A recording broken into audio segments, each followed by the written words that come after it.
Like a secure, I don't know, maybe it's like a security. We should be good. All right. Is Dr. Fortuna? Yes, Dr. Fortuna is on. Can't see that from the way.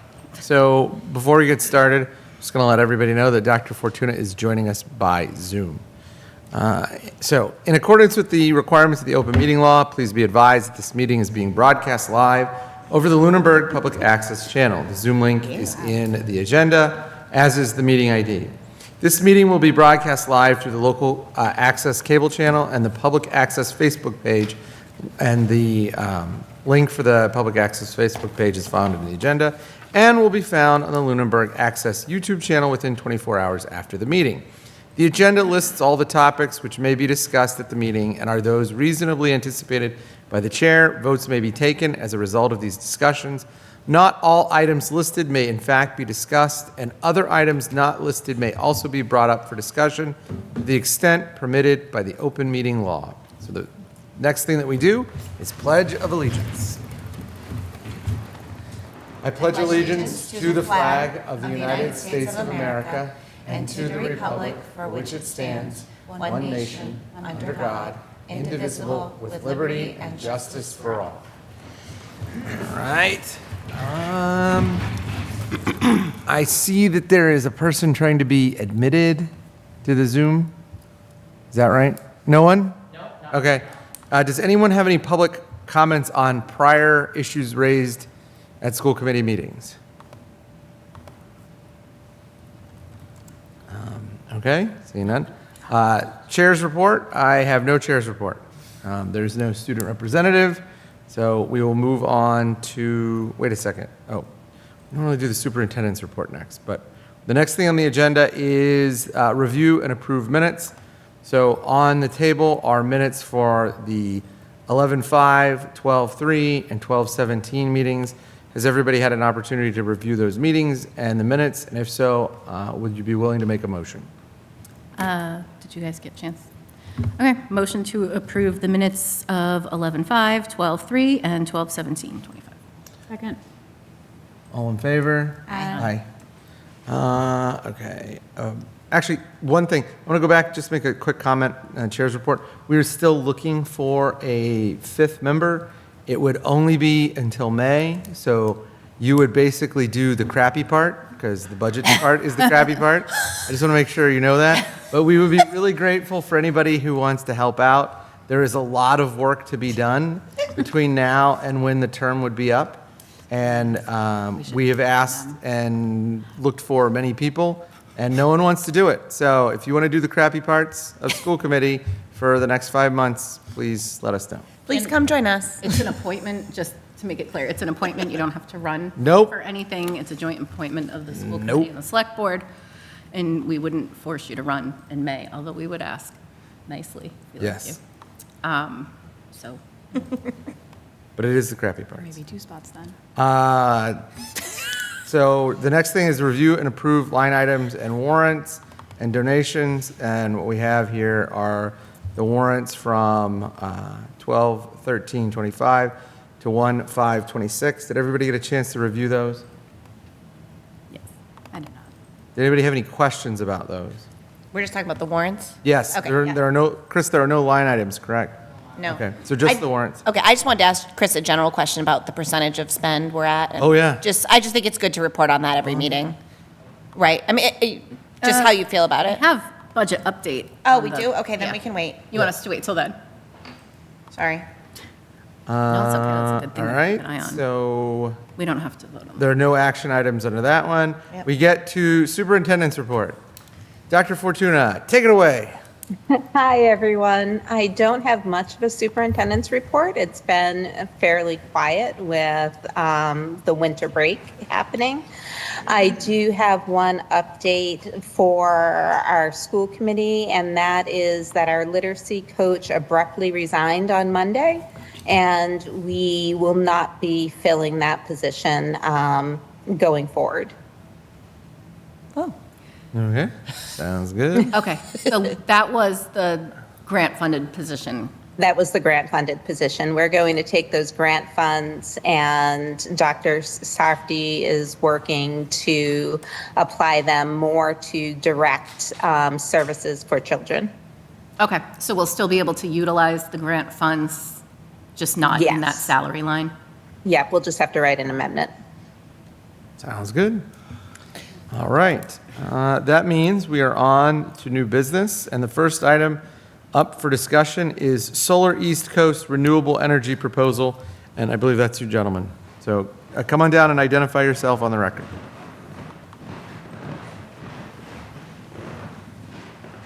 Good evening, everybody. My name's Nick Val... Oh, no. Got it. To hold it? Nope. Yeah, now it's green. Sorry, that just lets the recording get your voice. Good evening, everybody. My name's Nick Valuri. I'm the owner of East Coast Renewable Energy. I'm here with one of my colleagues. He's here with Matt. I'll be the point of contact forward past this meeting in case you guys have any questions at all. So the reason why we're here today is Matt had reached out to the town about installing EV charging stations throughout the town's municipal buildings and school systems. The state of Massachusetts has some wonderful incentives available, and East Coast Renewable works with those incentives to install the charging stations. We are offering one of two options. Number one, one dual-port 80-amp charger per street address. Those are the fastest level 2 chargers available. Or two dual-port 50-amp chargers. Now, the difference between those is just speed of charge. In most cases, I personally think the 50 amps are perfect. For school systems, I would say, the town hall, probably an 80 amp, because people aren't here that long. To give you a little bit of understanding, the 80 amp, you are futurizing yourself, because most electric vehicles cannot take the full charge from those 80 amps. So as electric vehicles or really batteries evolve, those charging stations will be working perfectly for years to come. The cost to the town, assuming there is no issues with site visits, which most of the time takes into place of availability of power to the electrical room, and trenching. So depending upon how far the electrical room is to where you want the charging stations, we should be able to do everything at no money out of pocket for the town.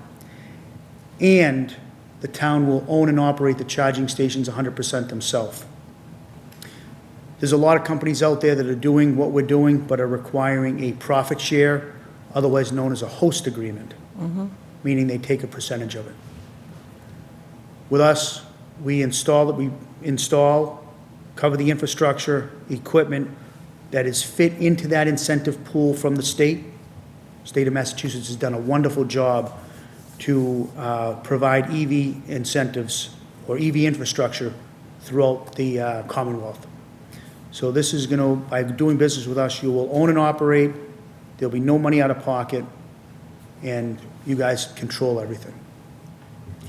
Now, before I go into any more on this, I'd really like to get an understanding of what questions you have so we can address those questions, and then I can continue with the conversation. So what format will the chargers be? Will it be NACS, or will it be another format for the chargers? We can do whatever you'd like, okay? We can do one port each, okay?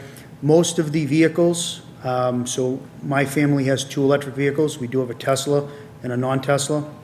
Both vehicles either came with an adapter or you buy an adapter, okay? So I personally don't feel that it's really needed or worried about having the 2 different adapters because most cars either come with it or you do buy it. So when it comes stock, what will it be? It will be NACS? Either one you want. Oh, okay. It doesn't matter. Okay. How is it, like, where do you make your money on this deal? Great question. Everybody always wants to know how I make money. Yeah. So think of me as a builder. Anybody ever build a house or do an addition to their house? Okay. So the contractor, general contractor, is just gonna go and say, okay, to do this job is $100,000, right? Whatever you're doing, 100 grand. Well, the contractor's price is built into that number. So the state of Massachusetts, through the incentive program, has a set number that is attributed to that EV infrastructure per street address. Our number is built into that. That's how we get paid. So you essentially get paid by the state of Massachusetts? For lack of a better term, yes. Okay. By And how then- many stations that you put in? Sure. So like yep. it's like a, Now, in reality, how the incentive program works is that the money from the state actually goes to the town, and the town remits the payment to us. Okay? So we can argue the fact that the town is actually paying us, but it's really no money out of the town's pocket, because it's just a transfer of money from the state to you.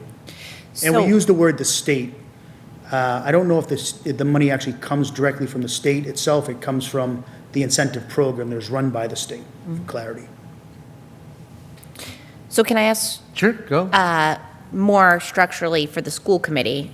The reason we're hearing this is because it would be at our sites, but you would be making the agreement with the select board. Is that how it works? Or do we would have to approve the school sites? So other towns that we've gone to. Yeah, I'm just curious how- The school committee would approve, Yeah, and then it would ultimately go to the town administrator yeah, for final approval, okay, okay?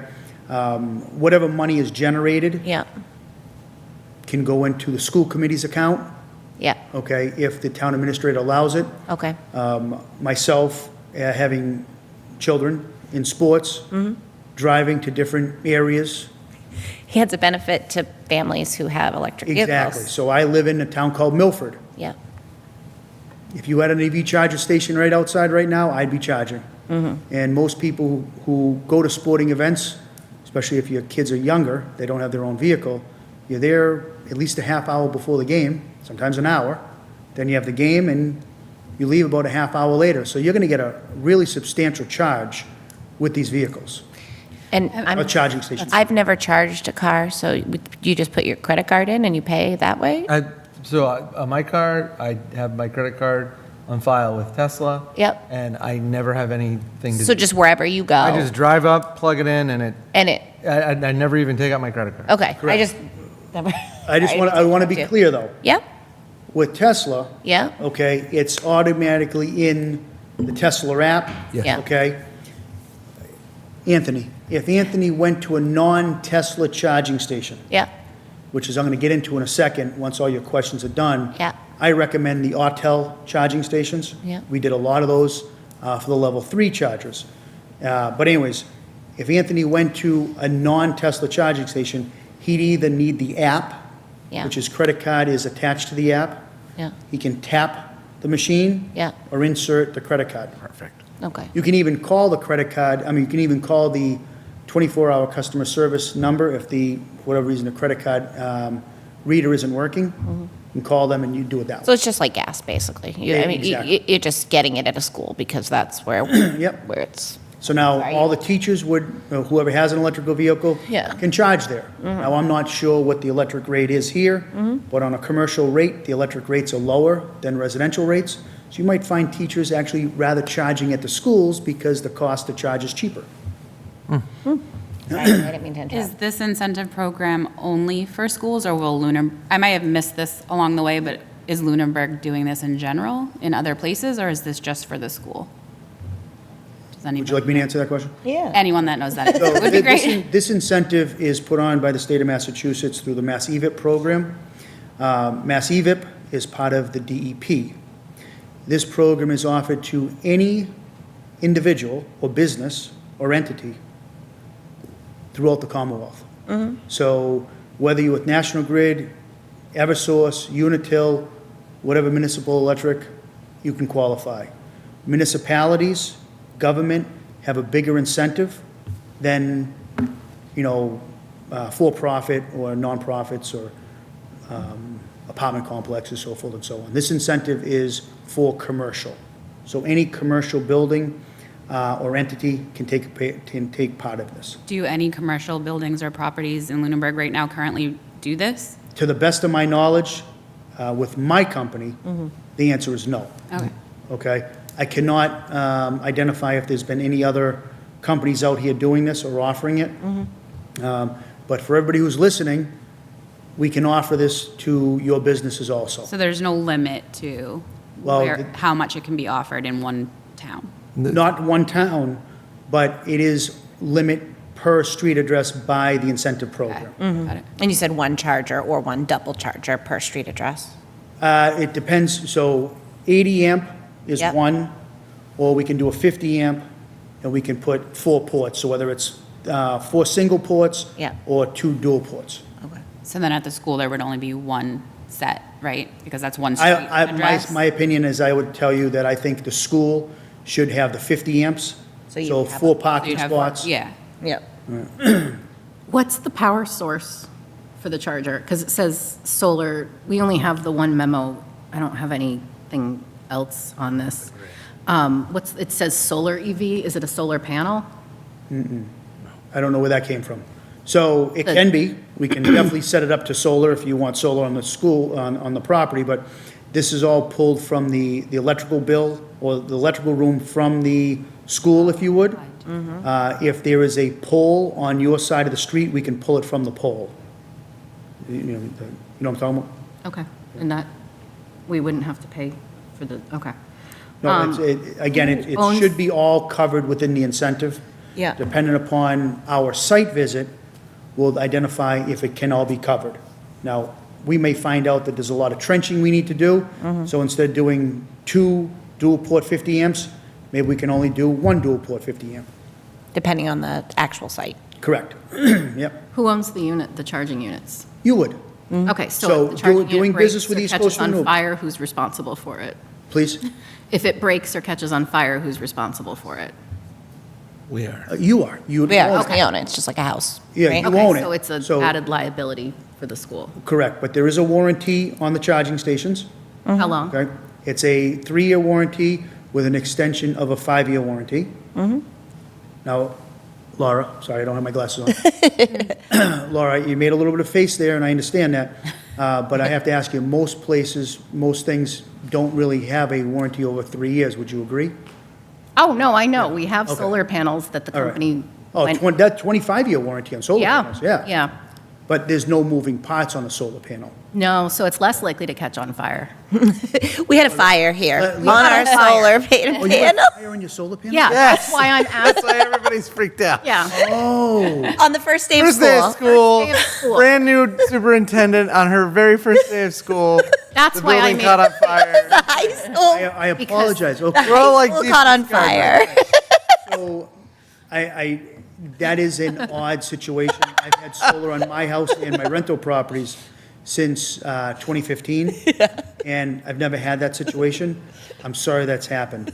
I can tell you that the EV charging stations, anything's possible, right? Anything's possible. So I understand the face now. Yeah, Totally makes this sense. is not out of the realm of possibility when I Apparently in asked about Lunenburg. increasing the school's liability Apparently in Lunenburg. with the chargers. So in- We can't handle any additional liability or costs right So now. if that is a situation, we can always enter into what I had mentioned earlier.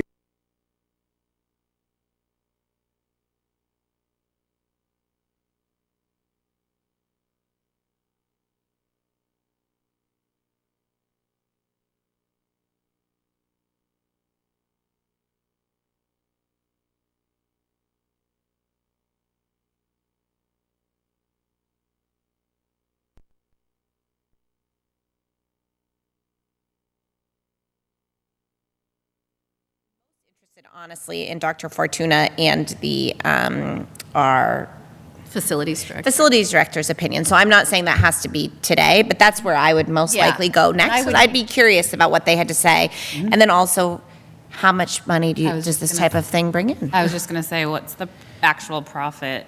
So the profitability is tough to make an assessment. Yeah. So you got to understand that you have to pay for the electricity. Yeah, so that comes off the So top. We have to understand what your electrical cost is. You have to decide what you want to charge people to charge. And the one factor we can never identify is how many people are going to charge. The way I look at these charging stations is you have an amenity for people to charge, the possibility of revenue. It's going to show that the town is progressive, which you guys are progressive because you do have solar in some places. Unfortunately, you've had a couple problems, which is unfortunate. So at the end of the day, I do think you do have some good opportunity by taking advantage of the state of Massachusetts incentive and having this on site. Do you have other school districts you've worked with? Working with, yes. Working with? I regretfully say that none of the school districts have been installed at this point in time. Okay. Okay? But we have. One of the municipalities that we installed level 3 chargers at is the town of Chelmsford. Those charging stations have been installed. They actually were early adopters, and they got approved for the level 3 incentive. So we have 5 different locations in Chelmsford on municipal buildings/lots that took advantage of the level 3 charges, and also the town of Rentham. Okay. So there is an approval process for the incentive program? Oh, yes. So with the program that we're talking about today is the Mass EVIP program, and as I mentioned, it is part of Mass DEP. So we have to, in order to get approved, you identify the site, we will do a site visit. Once the site visit comes back, if all the numbers work, which we've already presented in the proposal, then we'll submit it to Mass EVIP for the approval process. Once they approve, then we can install. Who submits the approval? We Who take care of submits- everything. A Okay. complete white glove service for the town. All the town really needs to do is allow us on site to do our inspections and get a contact person for, signing, let us in and out and stuff like that. When we were on the budget task force, it's one of the things that we had considered. Yeah. Trying to find a way to have it make money. This is different than what we had looked at when we were at the budget task force, because I don't believe the incentive program was scaled up. So, I think that this is not something that, I know that people in town have thought about doing this. Do you have any experience with towns that are similar to ours? Like the one town, for a whole host of demographic reasons, that comes up similar to ours is Maynard. Have you or anybody else worked in Maynard? I can tell you I have not. Okay. Okay? I cannot, again, justify any other town, any other people who offer the program we're offering. Yeah. I can tell you, this program has not changed much. The reason why I'm able to do this at no cost is because I base my business on volume. Okay. Yep. I'd rather do the whole town of Lunenburg, and then you send me, because we do it here, then you tell Fitchburg, and Got it's a it. volume game for me. I'm not looking to do a one-hit and move. I'm Okay. looking to help out the Commonwealth's EV in infrastructure, help out the town for the amenity, and then go from there. One question about the Autel system. Can you set like an idle penalty fee? Yes, you can. Okay. So one of the thing, and again, we can install whatever charger you want, okay? If you say you want a different charger, we'd be happy to do that. The Autel network, I like a lot, which is what I've installed for the level 3s. If you jump on the Mass Pike and you go to the rest stops, you'll see that they have Autel stations there. Those are, again, level 3s. We're talking about level 2s. You will be trained, somebody will be trained by Autel/Ready. Ready is kind of the guts of the system. And you'll be able to go on to a portal, if you would, and set your prices. You can change the prices hourly, however you want. Set your idle fee, just like Tesla has it. Yeah. I'm sure at least, I know I've been caught with Tesla. Never. I have never gotten an idle fee. I will never get an idle fee. I couldn't believe it. I'm a when I got it. cheapskate. Yeah, I couldn't believe it. But anyways, these things happen.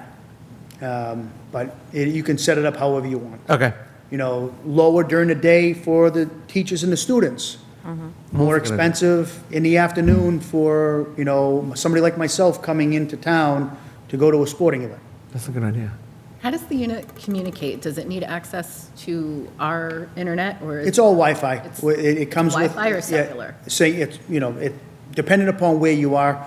So we were out in Western Mass the other day, talking to a school district, and they have very bad internet service, and I confirmed with Ready that they do handle, however they do it, with Wi-Fi or internet, cellular, whatever it is. So there's always a connection, one way or shape or form.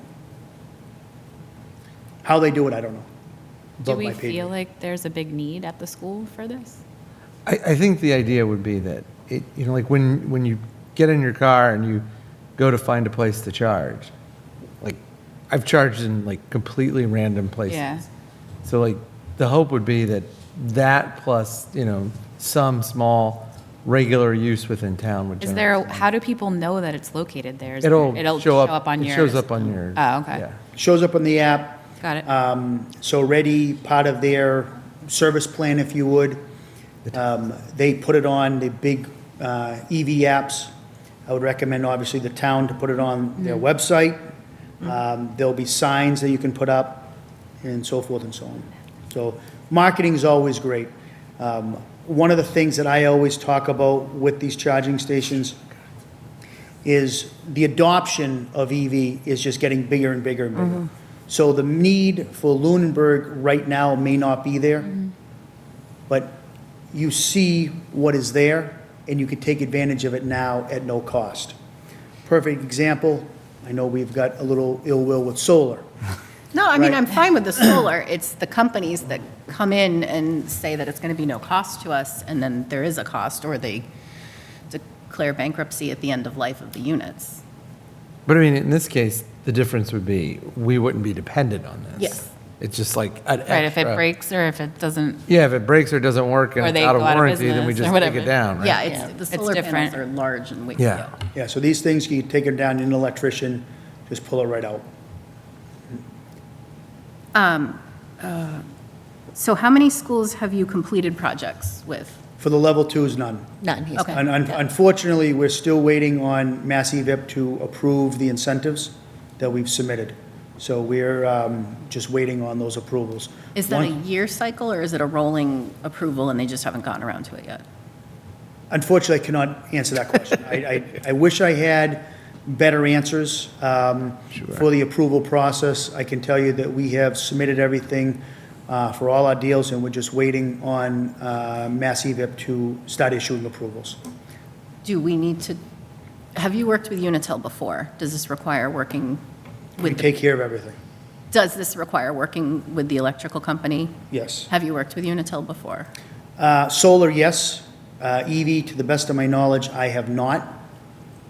But again, we take care of everything. Okay. Do you have any projects in line for approval that were within Unitil's coverage map?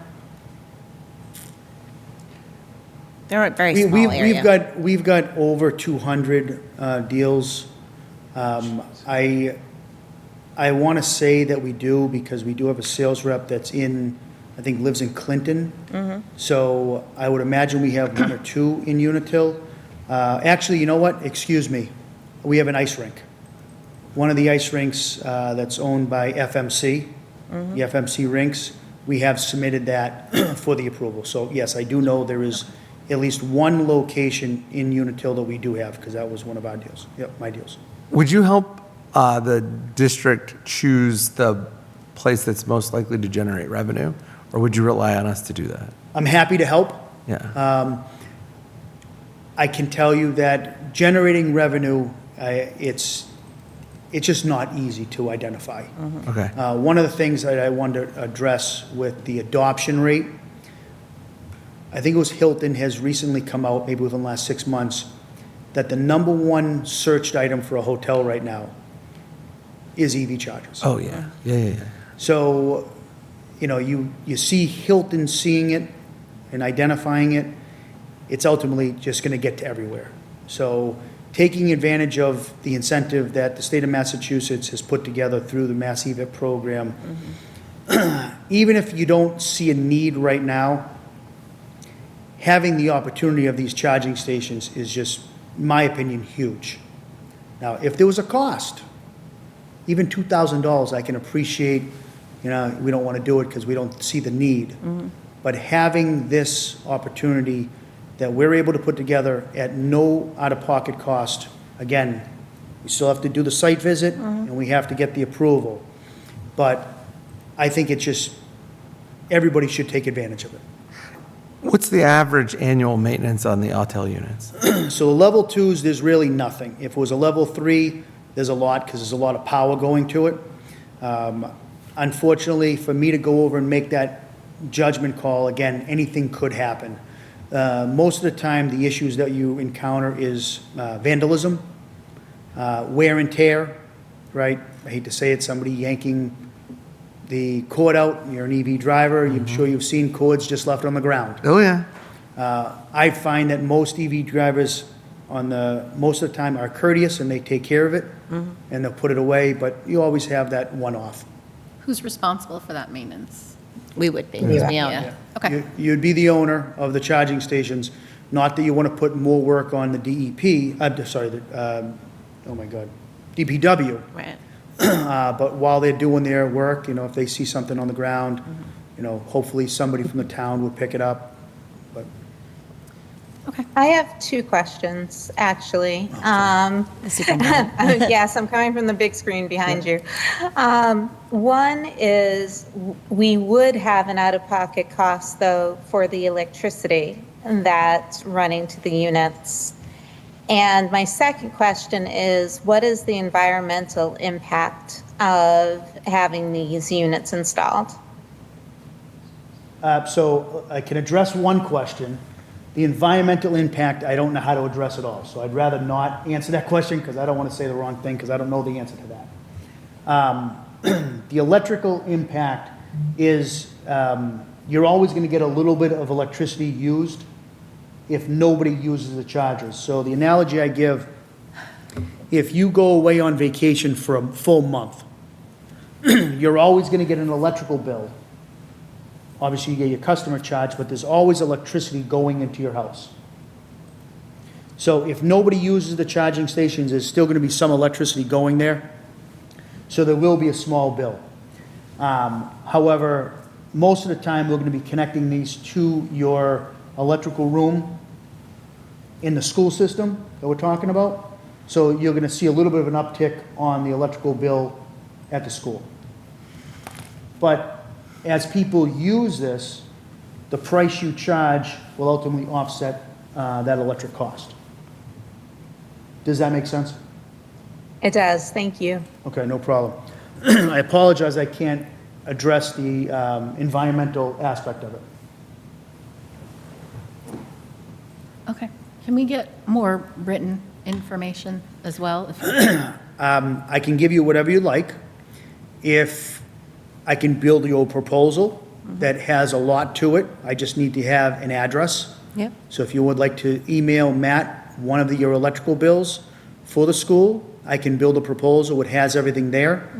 I can send over the warranty that Reddy has, so you can look at that. Any other questions that you may have, please put it in writing. I can get ready to address all the questions. I think it's best to get the questions answered from the charging station opposed to a salesperson. Yeah. Okay. All right, yeah, I would want to talk to our facilities director Yeah, as well. that would be interesting to me, but obviously that's outside of. All right. Does anybody else have any questions? Thank you so much for coming. We're really grateful for you to reach out to us and come and answer Yeah, questions. it's interesting. I would want to do, Dr. Fortuna, if we're thinking about this, I think we would want to do a short survey of staff and families and just say, I think we could do something pretty simple, like would you ever use, we might get a sense of would you ever use the charger, right? Like other people that. Like, would there be staff? Would it be an incentive for staff? I would be interested in that, I could definitely do that. appreciate your view. Yeah. If you don't mind, I just want to go back to what I had said, where Hilton is identifying it's a Yeah. number one thing. You may not have the people in town that would say they would use it now because they don't have the electric vehicle. But as the adoption continues to grow, people will use it. Yeah. You know what I mean? Yeah, I would still be interested, though, like, if there was 100%. any need. I mean, my sister just bought an electric vehicle, so I know, and Tony and I were actually talking about it on the way in. So I do know that more people are going that direction. Now, one of the things that we may want to do, and I'm just going to use Tony as an example here, if Tony wanted to provide me with his home electrical bill, and then the school provided us the electrical bill to build the proposal, I can advise you what your all-in electric rate is for the school and with what Tony is paying. Sure. So now we can go over and say, okay, I'm just using a number. Yeah. If the school's paying 20 cents a kilowatt hour and Tony's paying 40 cents a kilowatt hour, well, now the school can say, let's charge 30 cents a kilowatt hour. Yeah. So now it behooves Tony not to charge at his house, but at the school. Yeah, Does that make sense? Yeah. it does. Mhm. How do I get into my car in the morning then? No, I'm kidding. Okay. All right. Thank you anything so else? much for your time. No problem. All right. Thank you. And Laura, if you have any issues with the solar moving forward, we can definitely help you out with whatever the issues are. Yep, Okay. we've repaired, and it was just, there was a cost and a liability there that I think we should be aware of. And we're not in a position to be taking on costs or liabilities. But I also think if this would be a perk or a benefit for our staff, that's something to consider. Yeah. Yeah, and the liability is much less than, I think, solar Yeah. panels on the roof of the school. Yeah. Correct. So, All I was saying is if you have more solar questions and the company you dealt with is out of business, Yeah. feel free to give us a call, and we could definitely help you out there. Excellent. Right. Thank you so much. So you have Matt's contact information, just reach out to him.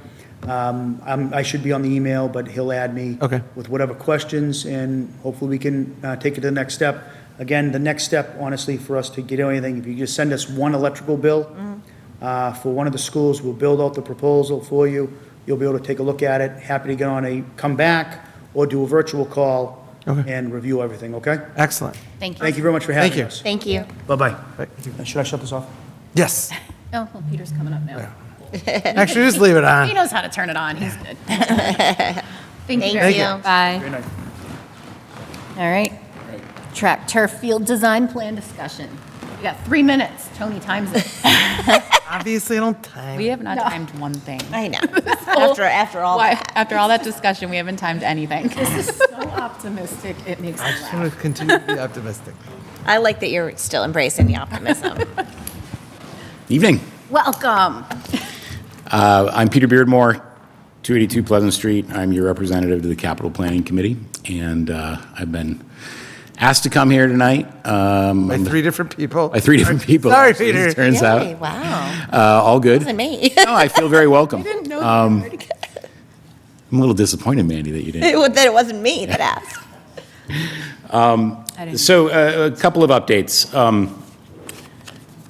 First of all, if I could just comment relative to the previous conversation, just some thoughts to consider as you farm this out to the facilities director and the superintendent. Where you put this, obviously the middle high school is a likely candidate and it's our newest building. But you should be thinking about electrical capacity in the buildings themselves. Yeah. So, for example, I think we're pretty well tapped out in Turkey Hill. I don't think that that would be a good candidate. Yeah, well, and the parking situation is terrible. And, so anyway, for whatever that's worth. The other thing, though, we were speaking before the meeting, these are exactly the kinds of folks that I think we should be tapping to have some conversations about potential solar canopies and those types of projects that we've talked about previously for our parking lots. And maybe if something like that can be packaged together with a charging, kind of thing, maybe that would That's what I make thought it better was. sense. So that's what I thought it was when I saw the agenda. So in any event, just offhand thoughts that came to mind during that conversation. The Capital Planning Committee got off to a late start this year, largely just organizational and dealing with staffing changes in town and getting organized with proposals from various department heads. And we finished our work on the Wednesday just prior to Christmas week for the fall, which is effectively to put together a prioritized list of the requests that we received as part of this capital planning round. And I furnished that prioritized list to you via email on December 18th. So you should have that in your email. For the school-related projects, I'll just read off the top three just so you're aware. The first one is a DPW related request to complete the bridge construction at Flat Hill Road. There's a long history of bad contracts and other debacles associated with that project, and it needs to be completed because right now it's not traversable. A patrol cruiser is number two. Number three is a replacement of the town's brush truck. That truck is used for brush fires, and the current version is built on a Chevy square body pickup truck that is, able to four-wheel drive, go into areas like conservation land and whatnot for brush fires. I believe the current truck is from 1984. So suffice to say, it's served beyond its usable lifespan and needs to be replaced with something more modern. And then the first two schools related projects that have appeared are number 4 and 5, both related to the design work that has been requested at the primary school for the playground and the driveway expansion. Number 6 is the second police cruiser. The next school-related project is number 9, which is the intercoms at the Turkey Hill and primary school for the entrance doors and the cameras that are associated with those buzzers. And then the safety film and the mower are 14 and 15, and the heat for the maintenance garage is number 19. In total, there were $3.267 million of requests this year. On average, over the course of the last several years, we have been able to fund about $1.5 million in capital requests. But that's largely driven by available funds, right? So that's unexpended capital from previous years, from projects that we've shut down for whatever reason, or completed under budget. Free cash, which is directed largely by policy, by town fiscal policy, and raise and appropriate funds that come from the tax base. There are other mechanisms for funding the capital plan. These include stabilization funds. There is a special purpose stabilization fund that has been discussed this year. I believe the current balance on that fund is a little over $2 million. That is really oriented for large fire engine purchases, is really the intent of that stabilization fund. That's a potential funding source, for example, for the brush truck. That's ultimately a judgment call that the capital planning committee will weigh in on, but it's ultimately the town manager's call in terms of the proposal for town meeting. But that's a potential revenue source, for example. And then other sources would include both non-exempt and exempted borrowing. So we could decide at town meeting to borrow funds for projects, and or we could tie this into a request for either a capital exemption or a borrowing exemption for something that would sit above the levy limit. Can I stop you right there? Because that's something I would like to know more about, is that, so my basic understanding of capital planning, and it's not that big, but, is that we do this capital fund every year based mostly on free cash and other sources. And if not, we have to go and get a levy limit increase, which is like a 2.5 process. It's not technically a 2.5. Very similar. It's very similar. Is there any money in the budget, that's town budget generally, that pays we borrow for projects like, I thought maybe fire truck was what I was thinking, big purchases that are, that don't have to go to town meeting as a levy As an limit exemption. increase. Is that, so you called it an exemption and a non-exemption? Yeah, so there's exempted and non-exempted, Yeah. right? So the difference is non-exempted is it fits within the 2.5 levy limit. Yeah, So and you would so- service that debt based on your levy limit. Yeah. Exempted borrowing would be something that we would have to go to the ballot box and For. say, this is going to be above the tax and we're all going to pay out of pocket to service that debt. Right, it's like a new So school or those are the two something of that differences. sort. And historically, the exempted borrowing has been used for new schools, the library, the fire station, Yeah. like those types of projects. But we have also used exempted borrowing, for example, for the pavement program that we voted for 5 or 6 years ago to bring the streets up to par. So there's a variety of different options here Yeah. that we could look at. Over the course of the last 7 or 8 years, we've been very conventional and have done none of the above. So, but So- on the non-exempt side, that is really, there's not an area on the non-exempt side. So one of the things we've discussed just basically a little bit is the problem with Turkey. We would like to go to Turkey Hill, we'd like to go to MSBA and start that process. But obviously, as you well know, having served on this committee, that Turkey Hill has a lot of ADA issues that we would like to, in the interim, be able to address. Is really your your expert opinion on this. I don't know if it's professional. It's definitely not. Your expert opinion on the, on the Experience. capital planning or your experience, would the only option be for us to put any of those changes on our capital planning request for the year, or we'd have to go for an exemption? So you're asking all the right questions. Okay, good. However, I think based on my understanding of some of the predicaments that we're in, specifically with Turkey Hill, Yes.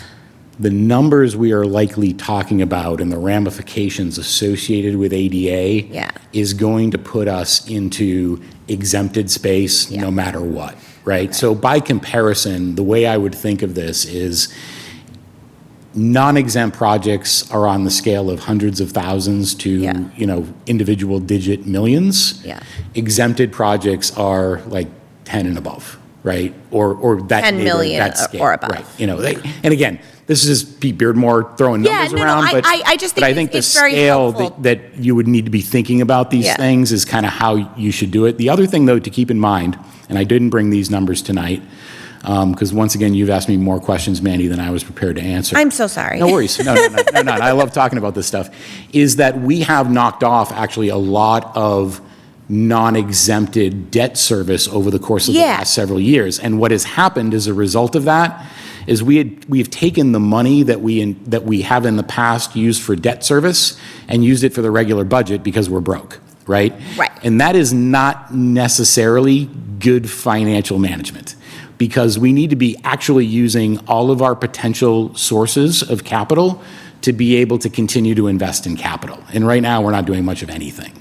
And in doing that, what we're actually doing is making ourselves dependent on that debt service money such that we cannot ultimately go and invest in the capital projects we need to invest in. It's kind of like, well, I can't buy a house because I got to pay my rent, right? It's a very Right. similar kind of problem. So amongst the things Yeah. that we have talked about informally and formally amongst members of the capital planning committee and the town manager are, for example, looking at the track and field project. Yes, Good segue. which is, So what on the which is agenda? also something that needs to be. Which, is on the table right now is a proposal for bumping up on $200,000 for engineering and prep work, but a project that will likely cost about $2 million or more. Yeah.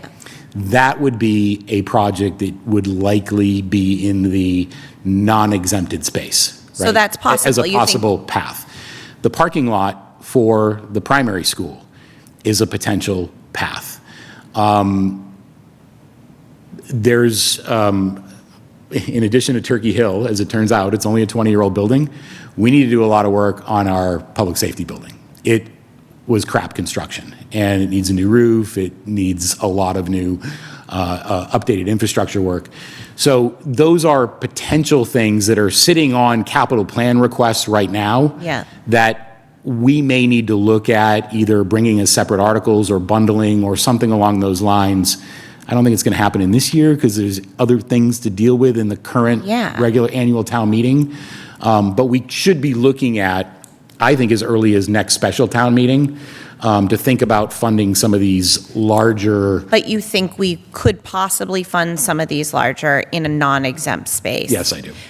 I mean, hopefully, I mean, I'm going to say it. I mean, I think everyone thinks we're going to need an override this year. So obviously, I don't think that's a good plan to try to do both at the same time. I agree. But I do think we don't want to wait. But actually, that to me, in a non-exempt space, you're just voting on it as part of the regular budget. You don't have to go to. It's a town meeting vote. It's just a town meeting vote. It's not a town meeting and a ballot vote. Now, let's get back to the, if you don't mind. Yeah, the no, agenda I'm item. so sorry, but I'm No, grateful it's- you're here so- because this is important. So what happened over the course of the last 6 months, as you know, is, all of the departments had difficulty kind of getting aligned with the town manager and the schedule and her way of thinking, our way of thinking in terms of how to do this.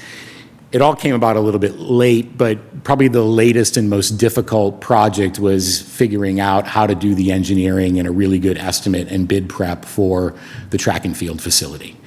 That proposal came in that same week that we met last. I believe it came in on the 16th of December, and was forwarded to me by the facilities director and the superintendent.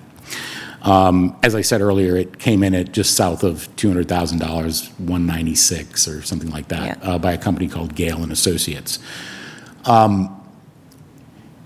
In my mind, we need to come up with a plan for that as soon as possible, because you can't do the next thing. You can't figure out how you're going to Yeah. dig a hole, break ground until you have the engineering and bid work done for that project, as well as something that is the basis of a proposal to bring to town meeting to say we want to do non-exempted borrowing. To be clear, when you say break ground, we are not doing anything new. We are fixing and maintaining old. Yes, but I can assure you it will involve excavators that will break. Oh, sure. I just don't want somebody who is Yeah. watching this meeting to Yeah, it's not a new building. that We're fixing the old looking- thing. We're going to build something Yeah, new there. yeah. So when the Fixing what we got. and the possible 2 million, which I know is just a rough estimate, does that include the new surface? Yes. Okay, because I was told a while ago, we are almost at the end We of are. the life of that We are, surface. yep. And it's going to be unsafe for, 2 million, the Correct. all-in cost, That is fixing almost, Kentucky windage. yeah. Yes. but yes. Yeah. It's not, It's not 10. because I know Right. we've divided some of it up. No, this would be, the totality of the proposal in front of us from an engineering perspective is the whole project. Yeah. It's what I call the hill and the field. Yeah, right? so Now, tell of us course, that exactly includes what, because the report's 200 pages. I yep. readily admit I did not read the 200-page Nor, report. nor did I in its entirety, but it's a good size report. Yeah. I mean, sorry. Yeah. So what this is this will get us to. A new field. This will bring us to bid-ready documents for that project, right? Right. So it's all of the testing work that needs to be done around that area. There are drainage considerations that we have a pretty good idea of, but do need to do some. Yeah, that's what I want to know. Not as much verification. the proposal, but just Yeah. like what exactly we need to do. We need a new surface. We need drainage. We need drainage. There's And is drainage there a wall work, that there's needs new to be? construction, Two or different walls. there's, think of it as everything from the top of the hill to the track effectively needs to get touched in Yeah. one fashion or another. And then there's the surface itself. Now, there is also some drainage consideration that needs to be considered because the water from that area goes into that gully that kind of runs behind the tennis courts, Yeah. beside Hillside. Yeah, Hillside Drive. Hillside Drive, Yeah. behind that, and then down into Mass Ave and that area. Yeah. There are some holding tanks, at least one that sits in that rather wet field that Turkey Hill uses and in the past sports teams have used for practice below. Yeah, like the lower- The track and field. Yeah. That does need to be part of the consideration, which is why when you look at the boundary in that document that you received, it actually includes the Turkey Hill field, because there is drainage that goes into that area, and that needs to be part of that analysis and design as well. Yeah, I want to point that out, too, that it's also been a Turkey Hill issue with the Lake Turkey Hill, the swamp, as the kids call it. Yeah, so Right by the playground area. while that is a problem, Yeah. I can tell you from my own experience that dates back to my 6th grade year in 1983, Lake Turkey Hill has always existed. So it has really nothing to do with the track and field complex Oh, that I came know, in but- 2006. But so I don't think that this is going to fix that problem ever. But it does touch the space under the back half of it. And the holding tanks are over by where the discus throwing area is, on that right side if you were looking at it from the track and field. So if we fix this thing, it's probably not going to, It's not going to fix the lake problem. okay, It just won't. okay. Because that's been an ongoing issue for the kids. But that's, Can I ask a question unrelated to the turf field, but related to the capital plan Yes. proposal? I think that for too long, we have looked at the Turkey Hill rebuild or renovation as something that we want to try to avoid tripping the trigger of ADA and not being grandfathered in anymore. I do not think that that is a legitimate concern for two reasons. Number one, we need to treat everybody as if they are welcome. That is more important than anything else. But number two, it has been a roadblock or a mental block that has prevented us from doing almost anything in Turkey Hill, whether we need it or not. Yes. It is time for that to go away. It is just something that keeps us in a holding pattern above the airport forever. And no meaningful renovation will be able to avoid that threshold. So who cares if it exists? So, Well, you and I have had this discussion. two thoughts, though, just to share publicly. Thought number one is solving the problem has to pass a political Threshold. Sure. And an incomplete plan is the first way Oh, to yes. fail, I totally agree. 100%. yeah. right? And so far, there is not a complete plan. And I think, I don't want to put words in your mouth, but I think that portraying something as we just have to start knocking it down without an understanding of the full financial ramifications and being able to explain it in a way that the average voter can sort of understand the ramifications, I think is a recipe for a failure. I totally agree. So, and my other observation would be, I think you guys set a goal for this year to come up with a position on Turkey Hill. Yes. So, Yes. so I can tell you that the position of the Capital Planning Committee is we are waiting for your position. So What do you want it to be? So this is the thing. Can I so I joined this committee and I pushed, why aren't we going to the MSBA? The MSBA will pay, and for me personally, Turkey Hill is I was not thinking, I am okay renovating Turkey Hill if a professional tells me that's what we should be doing. But just deciding to, spend the town's money 100%, because if you don't go through MSBA, there's no state money. I really felt like we should go through the MSBA process. Dr. Fortuna was kind enough to go back and analyze whether she thought they had the capacity this year to apply through the MSBA process. She has recommended we wait 1 year because of the budget this year, which is understandable, and we want to do it well. But then I think that we agreed on and we voted on that did we vote on it? I think we did. We're going to do that. In the interim, though, I am concerned that the MSBA program, right, even if we apply next year, we may not get in, and if we do get in, it's still a 5 to 7 year process. What are we doing in the interim for students who that school is not functioning in a way that addresses their disability, right? I mean, I think that's a real concern for us and the town. So that's why I'm asking you these questions. So, yeah, and- about how, because I don't think that the entire ADA study, I understand we don't want to spend that money, right, to bring, what was the number on the ADA study? 16 million. 16 million. 16 million. and I think is Way low. Way low. Is probably way low. So is there a way that we as a committee could charge the superintendent and the facilities director to think about, are there specific areas we could address? I think, is this what you're saying, Tony? Yes. And how do we work that, ASAP while still trying to get on the MSBA because we want the most financially So- efficient Do you mean decision? within the capital planning process? Yeah. Well, this I is think- but I think this is. No, I mean, you're asking the right questions. This So is a first of all, question for you, I right? agree with everything that you just said. Yeah. About the MSBA, about needing to do what we can in the interim. I agree with all of it. Yeah. The problem that we have is one of capacity. Well, right, I mean, we And don't it's have the money. not just the capacity of the superintendent and the facilities director to engage the MSBA. Yeah. Which I understand is 'Cause it's a I've huge looked at it, project, I yeah. understand. But it's also, we've got $3.2 million of requests, and we will probably have less than half of the money to fulfill Right. those requests, and Turkey Hill is not on this list. Right, it's not at Right, all, because so- we don't have a good proposal. So you're lacking a proposal, and even if you had a good proposal, you're still going up against other very pressing needs in the town. So I think you're asking all the right questions.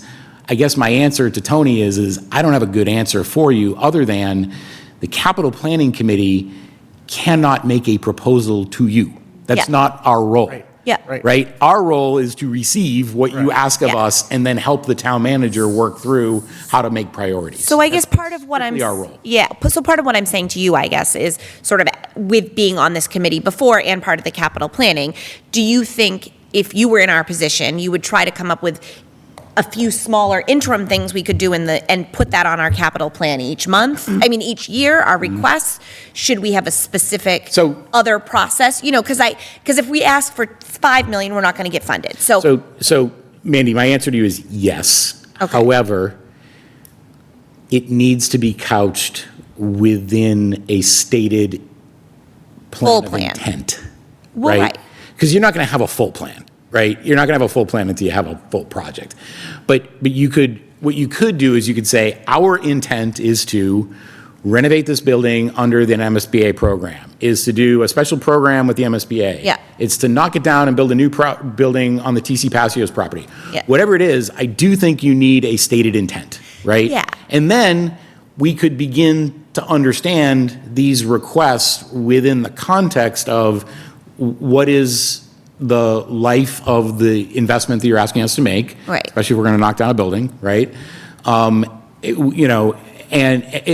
would give us a frame of reference that currently we just don't have. Right, and I think my issue with some of that, not issue, but my question or thoughts on that is, I personally do not want the school committee to make the decision about whether we're going to knock down the building or we're going to renovate until we have some expert advice. And when I talked to the MSBA about it, they said, no, don't do any of that before us. The process with the MSBA includes a feasibility study, it includes a lot of those things. So I think It's a bit of a catch-22. so it's a bit of a catch-22. Saying we're going to knock the building down, I think or we're going to renovate, feels a little disingenuous if, for the four of us up here who know nothing about building construction, right? And really know nothing about, except Emily, about teaching young kids, right? I mean, what is the most, I don't know any of this. hey, you say that. I don't know what I'm doing.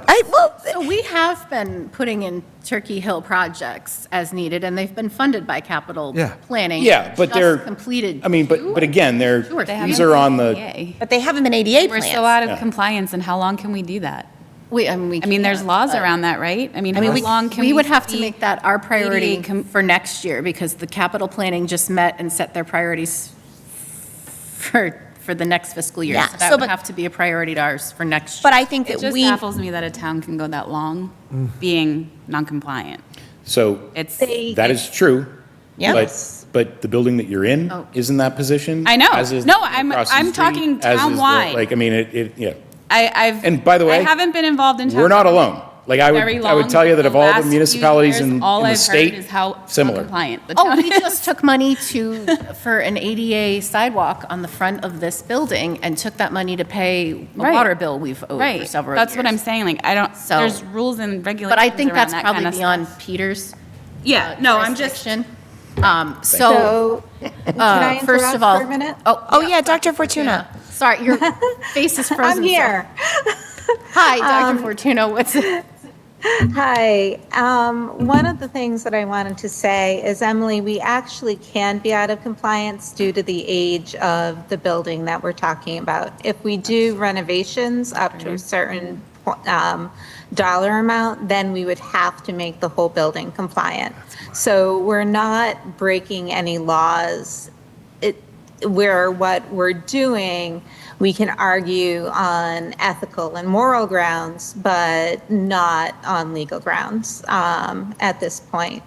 And I think what I heard the committee say when we were doing capital planning was that those primary school projects were our priority. So that's what we put forward as our priority were for capital planning were those two primary projects. And as you can see, they were the ones that made it fairly high up the list. Thank you to the capital planning committee for that. I want us to be really, really clear, and I do think we're in a bit of a catch-22, like Mandy said, with Turkey Hill, and that we don't want to be making proposals before we have a feasibility study, before we really know the scope of the work that needs to be done with the building as a whole, because we don't want to be throwing tens of thousands of dollars at a problem that in the next 3 years we could just be tearing down. So that puts us in a difficult place. So I just want us to be thinking of the context that we're operating in as well. And I don't want, we do have a Turkey Hill discussion on the agenda, and this can count as that if you would like. Yes. But I also don't want us to get too far afield from the field, which is why we have Mr. Beardmore here. Thank you.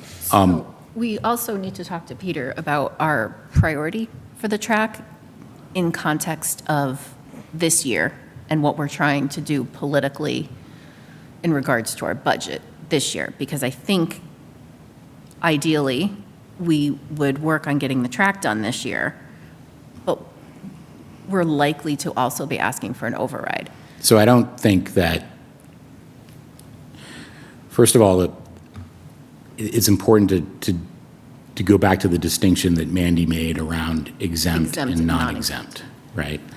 I So- get that, it's just the. So where I would never recommend, or I'm certainly not recommending at this point, and it always very important to point out here when we're talking about capital projects, the Capital Planning Committee and the town manager are partners in this, right? So we're going to have opinions, but they need to be a part of the discussion ultimately once we formulate what we want to do. You make the recommendations. So Ultimately. my view on this is that originally when Laura and I, you and I have talked about this for hours. So for everybody else's benefit, we've talked about various scenarios that include, what if we just bundled the whole thing, came up with an estimate and put it all in at once and tried to get the whole project done in the summer of '27?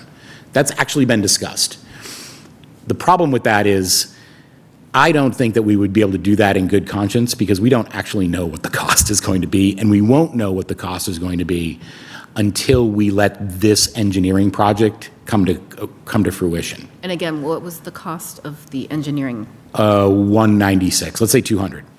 So my recommendation is, first and foremost, interestingly, the warrant opened today, is that the school committee make a request of the town manager to put in a placeholder article to fund that project, The engineering study. the engineering project for the track and field. As or a the- non-exempt? As- No, as an exempt. As a project. As a- Forget about the funding for a minute. Okay, She'll sorry. figure out the Just funding. forget about the funding for a Okay. moment.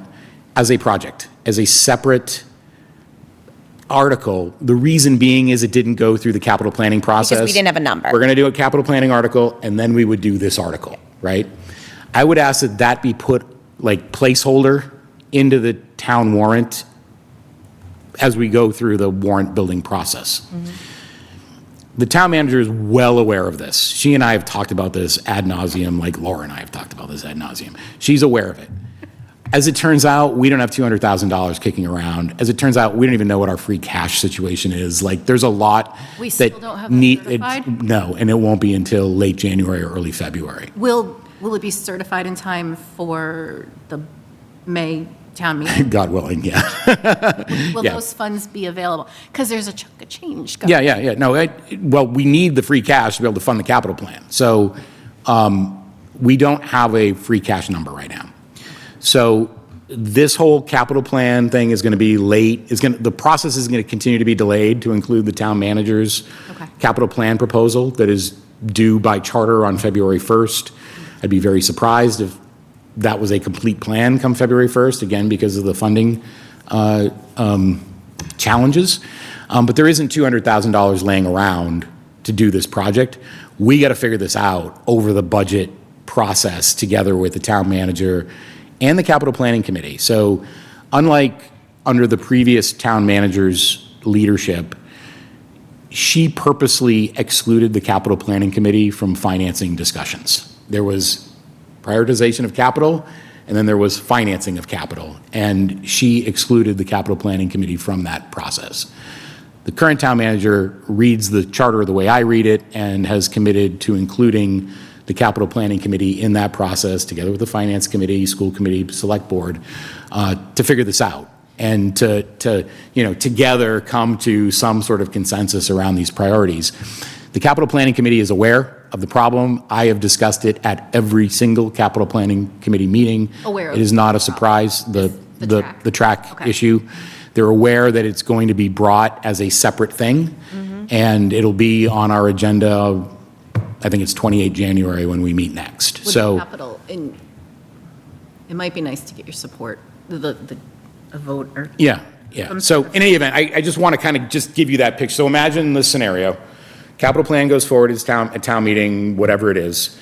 An article comes forward at town meeting for the track and field engineering. That particular project, we can contract for as soon as it's approved by town meeting. You Is don't it- have to go through a normal bidding process for Why that type not? of project. I don't know why, but Okay. Let's take it. it is what it is. I don't know why. Town manager said this doesn't need, An engineering project is a little bit different from a building project Oh, for whatever okay. reason. So we could contract that almost immediately. Work couldn't start until 1 July.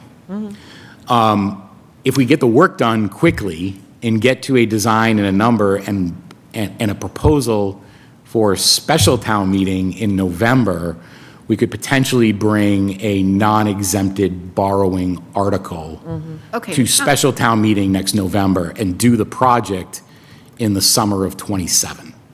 Because doing this in the summer is ideal. You got to do it in the summer. It's the only, it's a summer project. It's ideal to, because we Before we can't. need to use This is going to affect sports Yep. in a pretty big way. Yep. Yeah. And. So that's the scenario That would be great. that's the scenario we've discussed. It also considers, candidly, we really don't want to mix the bulk of this expense and that discussion with the override discussion. Everybody's going to know it's coming, and anybody who opposes the override will probably bring up this topic, but it's a different topic for a different day. We're going to have no opposition. Oh, sure. But it's a different topic for a different day, the way I see it. I'm just kidding. But I don't think it's in anybody's best interest to bring it all together. Yeah, no. No, I think to me, this seems like a good plan. So what else do you need from Is us? the town manager going to ask you, the capital planning, to prioritize this in relation to the rest of the No. capital planning? Because it comes out of No. a similar pot if we don't do non-exempt. We don't know where it's going to come from, but ultimately, again, the capital planning committee's responsibility is 100% advisory. We have no actual operational power. I know, but So- that advisory so, is but- important when we're asking. But yeah, I mean, I think that, we have the chairman of the finance committee is on our committee. We have the chairman of the select board is on our committee. So together, the chairman of the planning board is on our committee. So together, we're gonna figure this out. Okay, I think that, so what are your guys' thoughts on the timeline for that in regards to so it would mean if we were asking for an override, there would be, if I'm looking at this from the opinion of someone who doesn't want to spend more money on the schools, there would be an article for an override maybe. Which is going to be for the whole town. It's not going to just be for the schools. Yes, unless we need it to be, I mean. Yeah, I know, but I want to Most likely. put that out. So there will be an override. to There's a tax, need everywhere. But there would also be the schools asking for an additional $200,000. But I mean, think it's I think palatable. that's fine. I- What do you think, Tony? it's a hard ask, but I don't know that this can wait. It can't. I mean, I think that we have to explain to people that the stuff in the field is really about maintenance of something we already owe. And we can defer maintenance, but it will just cost more. And I think that we've got to make sure that we separate the field issues from the override. And I think that both will be a fight, and I think both will have opposition from probably largely the same group of people. There are two issues that relate to the fact that we eventually need to do it, but I think that there's a certain sense of urgency that need to be included in every discussion on this. The first has to do with the safety of athletes. So because of the drainage situation and the wear and tear on that turf field, there's additional risk the longer we kick that can. And the track itself is also deteriorating, so there's a risk to runners as well. Yeah. The other problem is that there's a risk to our ability to program on there, relating to both the safety of athletes, but also just our ability to program. If that wall falls onto the track, It's over. game over. Like, we can't program that field. Yeah. So, that could happen before the summer of 27, right? It very well could happen. But, so there's a real sense of urgency that deals with both safety as well as our ability to program. Yeah. I mean, I think that this goes back to the discussion we had before about the athletic director. All of these things are important, but some are more important than others, right? And if we can't program athletic stuff, that's a real problem. Especially in that facility. Yeah. 'Cause it just, particularly in the fall, Yeah. it's just I mean, it's packed. so heavily programmed. But if we can't get our reading comprehension levels in third grade above 50%, that field doesn't matter. Sorry. I mean, It matters less than the 50%. as compared to the reading, it does not matter. It's just, that's it. I mean, we got to understand that what we do here. But again, Tony, I understand your logic. These are political and emotional issues.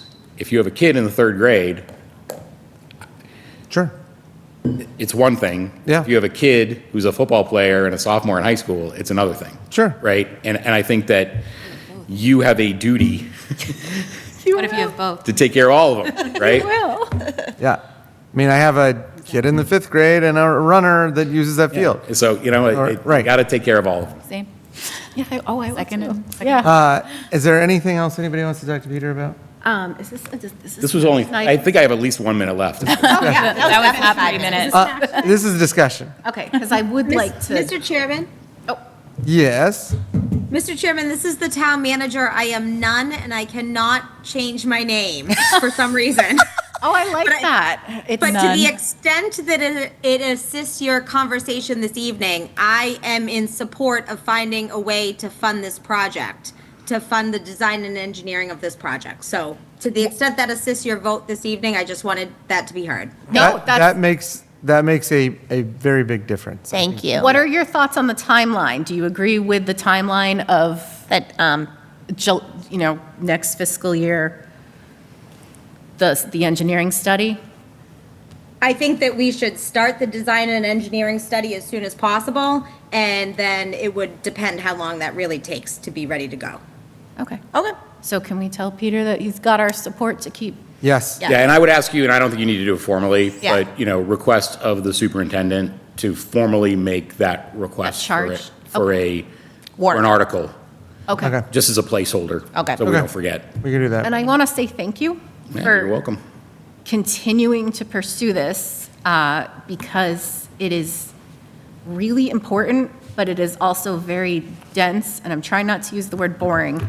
It's not boring. It's not, but it's also, you're passionate about it, and I very much appreciate you continuing to push for yes, this I agree. and kick it along, and I hope you We'll get it done. continue This is to- the most elaborate scheme I have ever seen to get hot dogs and hamburgers at the Snack Shack.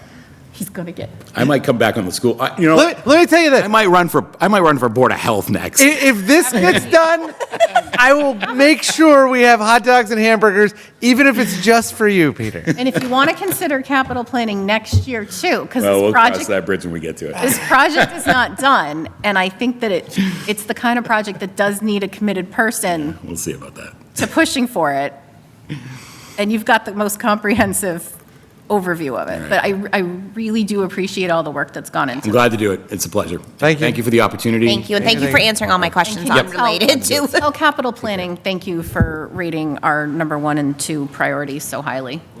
Thank you. Thank you. Peter Beardmore commemorative hot dog machine. Incredible. All right. All right, so that was 3 minutes. That was definitely 3 minutes. Let's move on to the Kids Kingdom relocation topic. I wanted to put this on the agenda.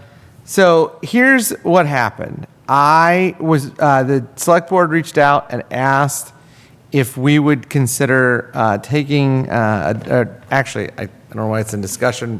This is an action item. We're going to have to do this as a vote,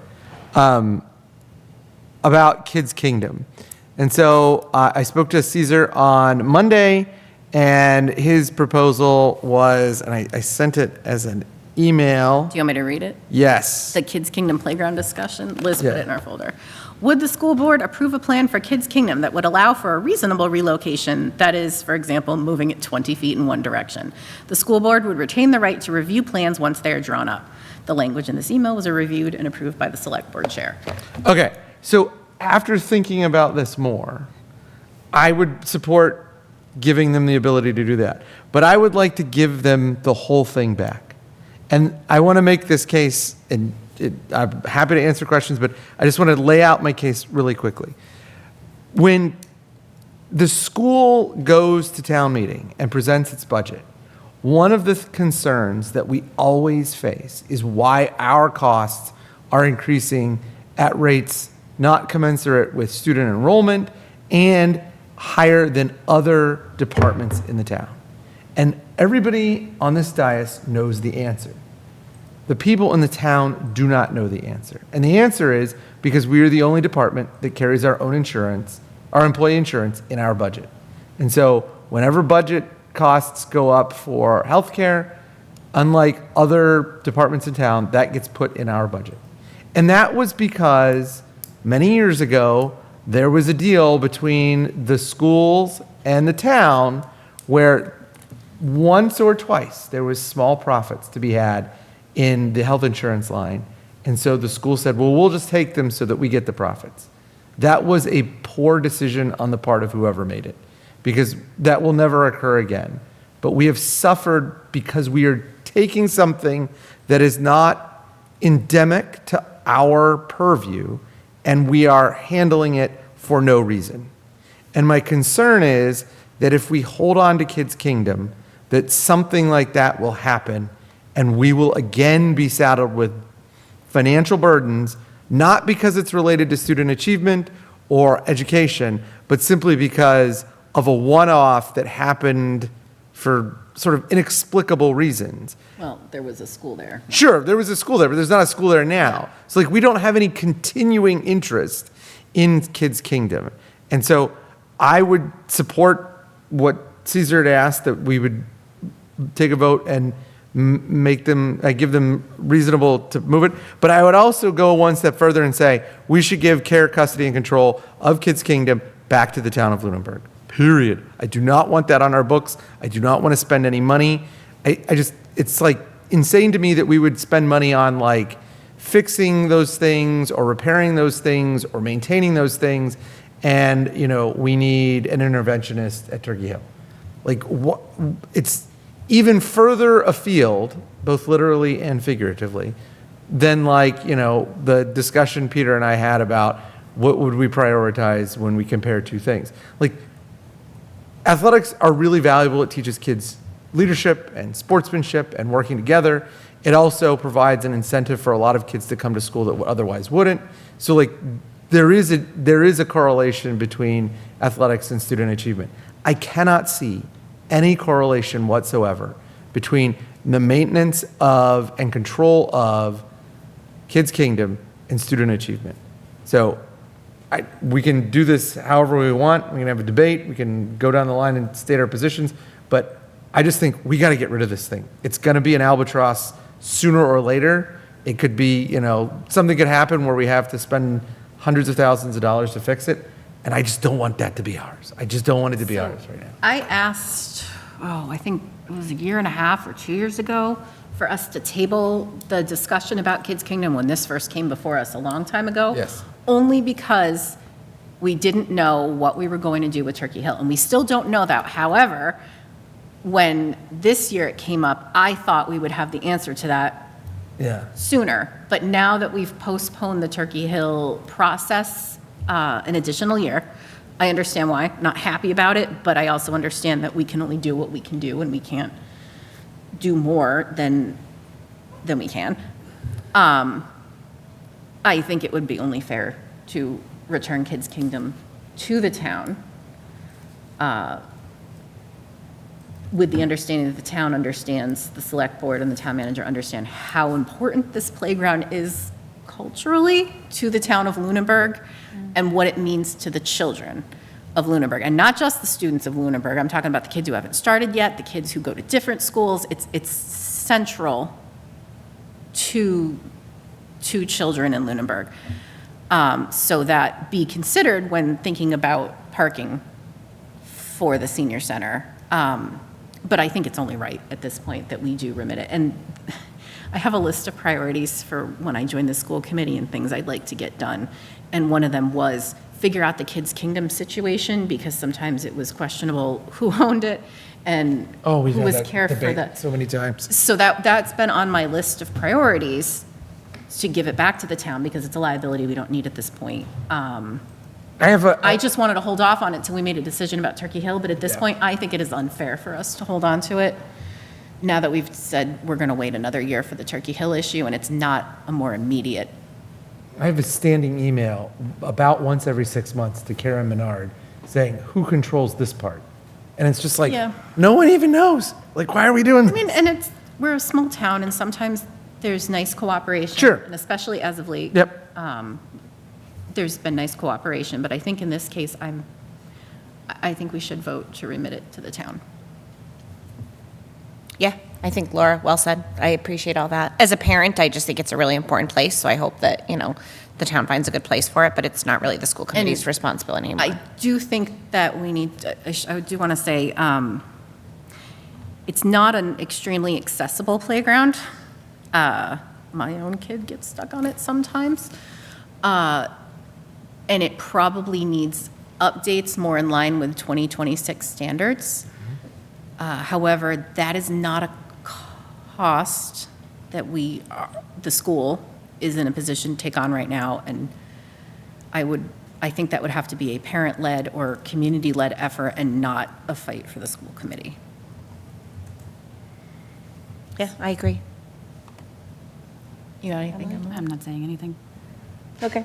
It's okay, yeah. So I have an opinion. Okay. I don't want to. Okay.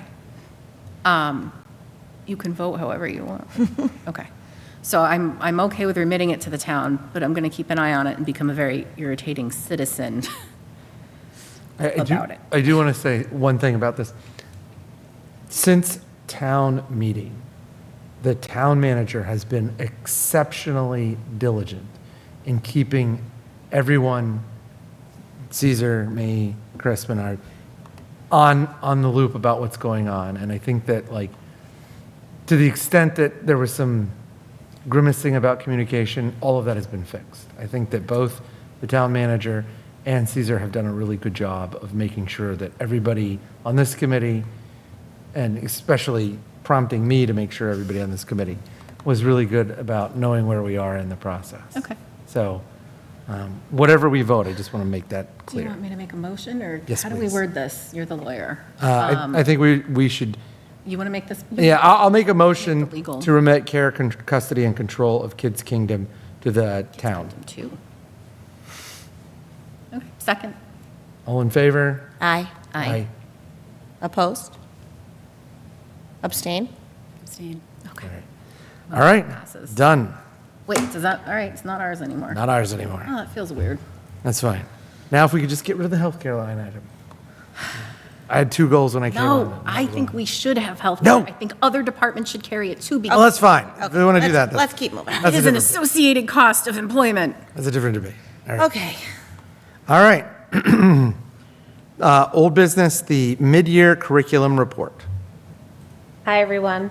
Hello. On the Hi, Dr. screen. Sarkey. Hi. Hi. Hi, everybody. I had to move because for some reason my kitchen lights kept getting shut off, so hopefully we're okay now. I promised to keep it within my 5 minutes. I actually started a stopwatch. I know that I sent over a really comprehensive report with a lot of information. Yep. And so I decided to try to pare that right down so that I don't go over my 5 minutes. But as you can see in my report, it's just really important that when we talk about curriculum and instruction, that we ground all of our discussions in what research shows us improved student learning. So tonight when I talk about some of the things that we're doing in Lunenburg, I am going to talk about effect size. And effect size is a research-based measure of how we impact an instruction, of how much impact, an instructional practice has on student achievement. An effect size of 0.40 is generally considered about 1 year of academic growth, and higher effect sizes indicate stronger impact. You all have probably heard that before, but I just wanted to emphasize the point that 0.4 is sort of the hinge point, and we're looking for any practice resource that hits us at 0.4 and above. Typically, 0.4 to 0.59 would be what we consider to be a moderate effect size, and anything above 0.59 would be a greater effect size. So the reason why that's important is, again, if we say that 0.4, for some reason my screen is only showing me, so I think you can all see me, but anyway, I'm just going to get myself We can off. see you. Okay, great. I can only see me. It's awful. I love technology. Again, when we think about 0.4, 1 year of, generally 1 year of academic growth, and then anything greater than that helps us really to have that makeup growth. And I know that there's a lot of concern about our literacy achievement right now, but one thing I will say is that I was really pleasantly surprised when I came to Lunenburg and when I saw all the things that are going on, when I saw the resources that we have, how the PLCs are conducted, the work that the principals are doing directly with the teachers. We're actually starting at a really good place. I've been in places where, teachers are just opening balanced literacy materials, and that is terrifying. We're not there at all. So we're actually in a really good place. So again, I'll move on, but our district really prioritizes practices that are consistently shown by research to have moderate to large effect sizes, even with our constrained resources that we have. Obviously, Tier 1 literacy instruction is our greatest priority, and research shows that effective Tier 1 instruction has a large effect on reading outcomes, often greater than 0.7. In primary, at the K2 level, our instruction emphasizes explicit foundational skills with language and knowledge, and explicit systematic early reading instruction shows large effects, oftentimes 0.6 to 0.9, which is great. At Turkey Hill in grades 3 to 5, our instruction focuses primarily on fluency, vocabulary, building background knowledge, and then comprehension. One thing I want to emphasize is that comprehension is an outcome. When all of the other processes work the way that they should, then we have students that are comprehending text. That's a shift from what we think about traditional balanced literacy, where we're trying to just teach comprehension skills in isolation without building those foundational literacy skills.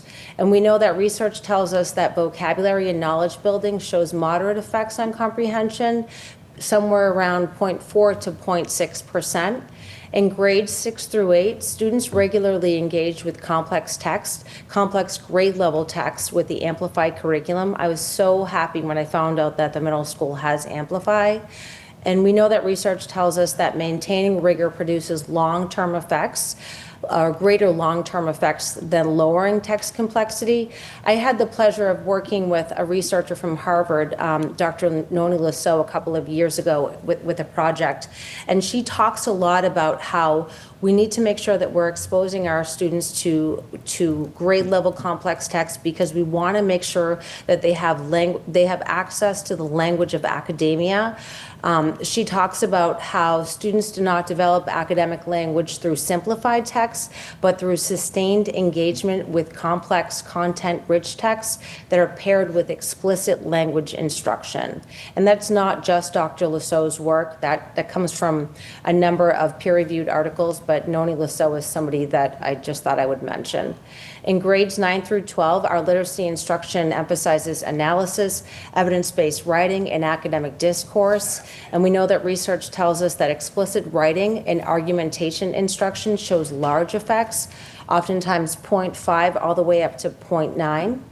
Our district really uses stable research-aligned literacy programs across all of the grade spans, and we know that consistent implementation yields moderate effects greater than 0.4. Our assessments are used to guide instruction and monitor our progress in literacy. Our formative assessments and progress monitoring show moderate effects between 0.4 and 0.5. And then also, one thing that I noticed here is that we have a lot of additional literacy support, and it's allocated strategically based on student data. We're getting ready to have our data meetings coming up next month because we're conducting our DIBELS assessments, and so I'm really looking forward to that. And we know that targeted intervention produces larger effects than untargeted support, often greater than 0.5. Our district is really prioritizing building internal instructional capacity, which I think is a really good thing. We know that job-embedded professional learning shows moderate to large effects, 0.5 to 0.7. And if you think about it, why would we not try to build internal capacity rather than always bringing somebody into the district? We want our teachers to be as equipped as they can be, and they're really doing the work. When it comes to math and science instruction, the math and science instruction in Lunenburg is aligned K-12 to the Massachusetts standards, which obviously are aligned to the NGSS. And we know that standards-aligned instruction shows moderate positive effects, 0.4 to 0.6. In Lunenburg, in grades K through 5, our math and science curriculum emphasize both conceptual understanding and reasoning, and we know that conceptual approaches show moderate to large effects, 0.5 to 0.7. Our elementary science instruction is grounded in real-world phenomena and investigation. Our phenomena-based, and we know that phenomena-based instruction shows moderate effects, 0.4 to 0.6. One thing I did point out in my report is that we would love to see Open SciEd move down to K2 at some point, so just kind of a little plug for that.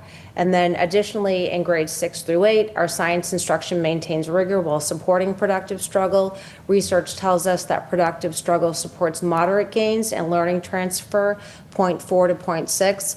And then at the high school level, I had the pleasure of going through the program of studies, and I learned that our students are engaging in rigorous standards-aligned coursework across all the pathways. And research tells us that rigorous coursework shows moderate to large effects on post-secondary readiness, 0.5 and above. So lots of good things happening here. Again, this is like week 4 for me. By the way, I went over, I lied, I'm at 8.5 minutes. Keep going. I This is tried, good. really No, tried. this is fantastic, please. I really tried. Yeah, this is really like week 4 for me, the fourth real full week for me. So all of the information that I gathered was through, attending meetings, classroom observations, speaking to teachers, speaking to administrators, but I'm fairly confident that everything I put in the comprehensive report it accurately reflects what's going on in Lunenburg. And there's good stuff here, like really good stuff. I know that the data isn't where we want it to be, but I'm really encouraged by what's happening here. Dr. Sarfati, can I ask you a question about the third grade reading performance? So one of the things that I had noticed when I was looking through this, and then I looked through it earlier today, during my lunch hour. There is an association between increased textual complexity and a temporary dip in comprehension. Is that a possible explanation, or are those two things different? Like, I don't even know. I mean, I'm just asking. Well, the first thing is this, when it comes to MCAS tests, I mean, the students have never been exposed to that type of assessment before. So Okay. that in itself presents a significant challenge. The language that's in the text, that's in the assessment is sometimes very different than what kids have been exposed to in grades K through 2. The language, even with the performance tasks in the MCAS, they're very sophisticated. That's actually what we're doing in PLCs this week, is we're deconstructing the performance tasks in some released MCAS items and practice tests so that we can make sure that we're using the same language, because sometimes it's not really a demonstration of, or it's not really an indication of what kids know. They just might not know what a word means, so they might not know what's being asked of them. Like in 8th grade, the word delineate is used, and there are a lot of adults that don't know what it means to delineate, so that happens with 3rd grade as well. The other piece too is, the texts do get a lot more complex. Everybody says that in K to 2 they're learning to read, and then grades 3 and above you're reading to learn. I'm not sure that I agree with that entirely, but I definitely can tell you that the text gets a lot more sophisticated in grades 3 and up. So it's just new for students.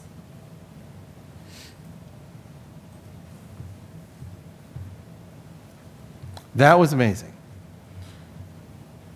It is so nice to hear.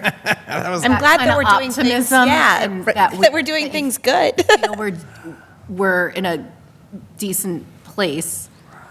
I was very surprised by the complexity and how oversimplifying text has weaker long-term outcomes, which I need to go learn more about. No kidding. I have a list of stuff to look up later. If you want to send me some things on that, because I think that's really interesting and helpful. Well, I have definitely will. questions. I have no- That was so comprehensive. Dr. Sarfty, the only questions I have are about our new English language learners in primary school. Are there things that we're doing to help move them along? Because I know that there's been some gaps. Yeah, for sure. I mean, again, week 4 for me, but based on my experience at primary so far, and I've been there quite a bit, you have some really, really talented people there, and they certainly are employing what we know are best practices. That we've had a lot of conversations about multilingual learners. That's my area of, I don't want to say it's my area of expertise, but it's what I spent 5 years studying when I was getting my doctorate. That's Something enough. that, yeah, well, I don't know about that, but it's really important to me that we're making sure that we serve our multilingual learners appropriately. I guess I would have to get more information about exactly what's Sure. happening at primary, like if we're Yeah. falling short, but I haven't seen that yet. Okay, sounds good. Yeah. Emily, you're the only one that knows what she's actually saying. Wait, what? I said you're the only Yeah. one that knows what she's actually saying. No pressure. I think it's great that we have this picture of it because we're seeing all the other numbers that feel really, Bad. I'm not saying that there's not room for improvement, clearly there is, but it's nice to know that we're doing all we can right now, and even with the lack of some of the staff that we need, that we're not completely falling behind there. What more could we be doing? In a perfect world, what would you add in? Like, what's missing right now? This is a tricky question. You do not have to answer that right away. I mean, if you is wanna it just wait. staff? Sorry, I'm coming back. One thing I would say, that's like easy, is I would love to see more access to more decodable readers at primary. I To would more, love I'm sorry, more access to what? Decodable to readers. decodable readers. What is that? So we want to get kids into text, right? But kids can't navigate text if there are patterns that they haven't been exposed to yet. So we teach them some patterns, right? And then, once they've learned those patterns, then we give them text to practice the skills that they've acquired. And if teachers could have more text to choose from so that kids can have those decodable readers in their hands, They're like that short would be stories. great. And that's like low-hanging fruit. That's not something that costs a ton of money. It's not extraordinarily cheap, but that would be really positive, I think. And I actually just had that conversation with some teachers on Monday. Okay. How much Yeah. do those run generally? I don't know the cost, but we use We're them. probably looking at like a couple $1,000s, I would say, to that's really short money. give the teachers what they need. But it is a really good way to show that they're learning Yeah. what the teachers are teaching, because then they can read it to each other, they can read it to a teacher, they can read it to themselves, they can read it out loud, so you're seeing the fluency of what they're learning coming out. And then And- as they go to up to third grade and they are reading more complex, it's nice to have, it's like a little book. They're like little books or little pamphlets that have sentences, simple sentences, and if you're working on CVC words, it'll be in the book, consonant, vowel, consonant words. It'll be in the decodable reader. go. Looked it up last. Yeah, we did look it up last time.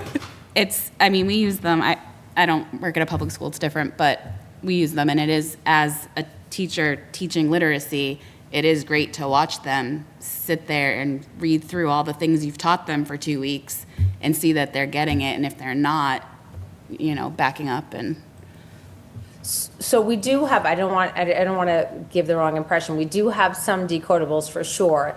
And we're actually really lucky because our core curriculum has passages that we can use that align directly to what students are learning in real time. But to give the kids a little bit more variety and to have maybe some more updated books, because some of our students, we were talking specifically about our high achievers, and we want to make sure that they maintain high growth. We don't want to have the kids who are high achievers just have low growth.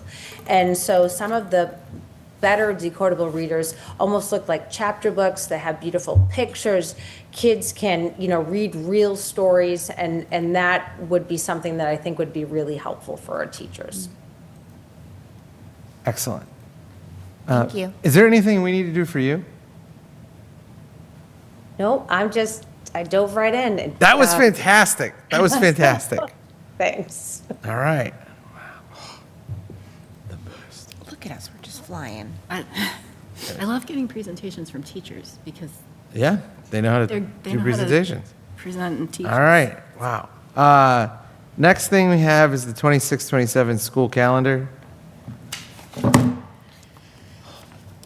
This is not as exciting as that. It's not as exciting. No. Liz included the feedback that we had received in your folders. So if you want to look at that and discuss that, it was interesting to me that some of the feedback we're getting is contradictory. And one school council suggests that we go with a half day a month for professional development instead of the 2 full days that we have. Somebody else acknowledged how much parents don't like the half days and suggested that we consolidate all of our professional development and to only have full day in PD. So that was an interesting piece for me with that contradiction. I think also you'll see that we have some interesting conversations happening about parent-teacher conferences. I actually think that they should be happening earlier in November myself. And it was interesting to see that some schools want to pilot that model. I think it's a more appropriate time to get families involved in their child's education. You've had them for 2 months. You have some information about their behavior patterns, their academic patterns, and it's better to get families involved earlier in what's happening. So that was an interesting piece of feedback for me as well. It's interesting because we used to do conferences earlier, and for the last, I don't think it was only last year, they piloted doing in January. And at the time, we surveyed parents and they liked it. Teachers were almost exactly 50-50 on it. Really, the parents I thought liked it, but it's interesting now. I found my personal experience when they were earlier is that the teacher didn't have much to say. Like basically, the teacher was like, "Well, we've only been in like maybe they were 6 weeks into school. I think they were pretty early, and they were like, well, we're just getting into a routine in the classroom. By November. Maybe November would be better. by November. And January is long, but I do think wherever we were having them, I don't know, Liz, if you know, like 2 years ago, there was like a sense of a lot of parents felt like they were going and the teacher really had nothing to say. Like the teacher was still sort of adjusting to the new class. Especially the younger grades. Especially Take a the little younger while. grades, They take you a little know, while to was- come, I mean, yeah. kindergarten, you don't, I think if I can speak Yes. for a moment, I think the only different thing to say about that is that parents would be seeing a little bit more of the problems or issues that may be happening in the classroom earlier Yeah. than January, so that they could be able to address it with the Yeah. teacher earlier. That would be Yeah, so maybe November is better. I just think wherever we were having it a few years ago was part of the feedback. People thought January was better. so this calendar doesn't have election day off. And I know that we, for years now, have had election day off, but that is because we used to, a long time ago, be We at used to PCB, vote and we at the- used to It's vote in the because school. And I know schools- that's why a lot Right. of towns do that, because they are the polling place. And I know that historically, for a while, we had been doing PD days in conjunction with other towns. So Laura, that's why we took it off. Yep. Election day is because we're not polling places, and it will allow us to get more talent if we need to, because everybody's vying for speakers on election day. And this would allow us to be out of that high pressure market into a less frantically sought after time. Okay. And would this affect teachers' ability to vote? Was there any feedback about that? I mean, I polling don't think locations it are would. open till- Polling I mean- places are open until 8. Okay. Most polling places, so I don't foresee that being an issue. Okay, I just wanted to make sure of that, because I noticed that change. I noticed that change. What else? I made notes. And then I had emailed Liz about the June counting. I'm gonna count that, like, I was sitting there counting. And so Labor Day is weird this year because, and I just want to bring that to people's attention. Labor Day is actually on the 7th. Oh, Labor Day is actually on the 7th of September, which is incredibly late. And it kind of messes with our normal way we do things. Oh, and then we were going to talk about the kindergarten starting at the same time as everyone else, which is a change. So was that a request from the principals? Correct. The kindergarten start date was a request from Mrs. Squire. That was, and I am on, so I can speak to that if you would like. You're always where you need to be. I love that. So the reason kindergarten started, they had the 3 days. We used to do kindergarten screening during those first 3 days. However, the purpose of kindergarten screening is really to identify students and really put homogeneous groupings of students based on their kindergarten screening. However, if you're doing it those first 3 days of school, kids are already placed. So we have moved our kindergarten placement. So last year we did it in June. It gave us an opportunity to see students. If a student was nervous coming in, we had over the summer, they could come back, we could rescreen them, and then work on placement over the summer. So this year, we didn't get it into the calendar last year. We were hoping to get it into the calendar last year. So we put it into the calendar this year. We would like to take those 3 days and move them into June so that kindergarten kids are not in school and we can utilize all of our kindergarten teachers to do kindergarten screening. Because currently what we have to do is we have to find a location within the school, free up all of our kindergarten teachers so they can do kindergarten screening and put subs within. So when I looked at other districts and how they do their kindergarten screening, they typically, kindergarten students don't come to school for those 3 days. So we'd like to shift it, have kindergarten start with everyone else, and shift it to having 3 days off in June. And I think I put the 2nd, 3rd, and 4th. I'm not sure. It says 1, 2, 3, but that's okay, we can. Yeah, it's a Tuesday, Wednesday, Thursday, I believe, is what we had kind of blocked off middle of the week for screening purposes. I like the June screening. I think it lets the incoming kindergartners get a early taste so they can spend the summer talking about the transition that's going to happen. Okay. And then just just to talk a little bit about why parent-teacher conferences were moved, because I was part of the Yeah. administration that did the survey. So we surveyed parents, and the problem is, at the early levels, we do open house in September. You would come in at the end of October for parent-teacher conferences. We are just finishing up our benchmark testing. There's really not a lot of information to share. Parents didn't feel they were getting a lot of information. Report cards don't come out until November, so they don't even have a report card. They thought by January you would have your mid-year benchmarks, you'd have your report card, it would give a talking point, they'd have more information, teachers would really know the students. If there were concerns, teachers would have already reached out to parents. If they were going to MTSS or they had concerns and they wanted to talk to them, teachers would be reaching out ahead of time. So those were some of the concerns, and when we piloted it last school year, the feedback from parents, they really enjoyed having the conferences in January. They felt that it was beneficial for parents versus having it at the beginning of the year. So that is why we continued to have it in January, just for K to 5, if that helps. Yes, that's exactly what I remembered. So, I mean, so this feedback says that parents didn't, the school council apparently said that they thought it should be earlier. It says first, prior to the other schools.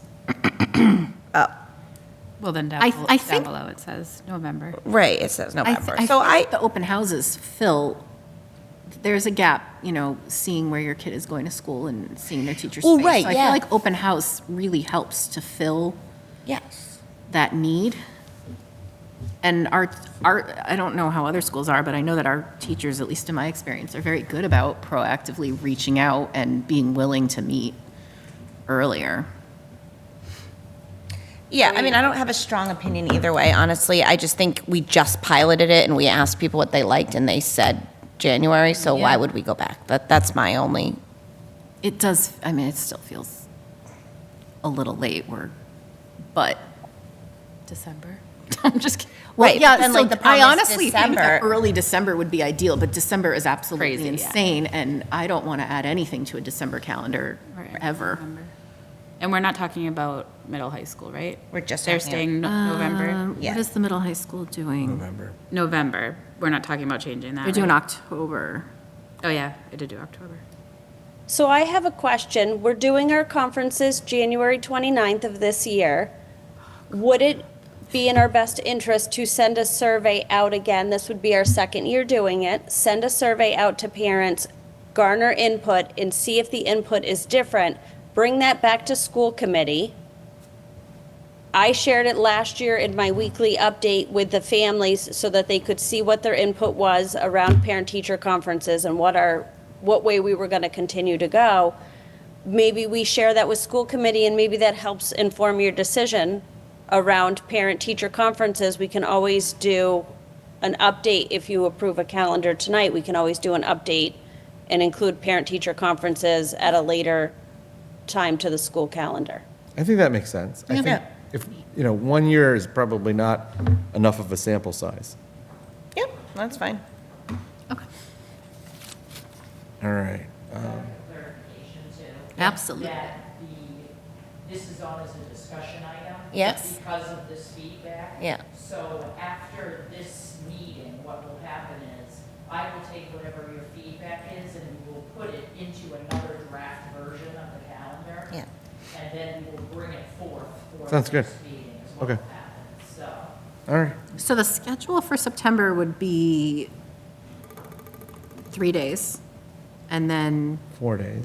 yeah, it would be 3 days and then a 4-day week, which I They feel. always do that. Yeah, I know. I just I Super great. really love that because it works so well for slowly getting our way back into the swing of things after summer. And I'm glad we still have that set up. Yeah, Liz, we still have on 9/14 that it says first day of school for pre-K and kindergarten, so I guess that would move to be just pre-K.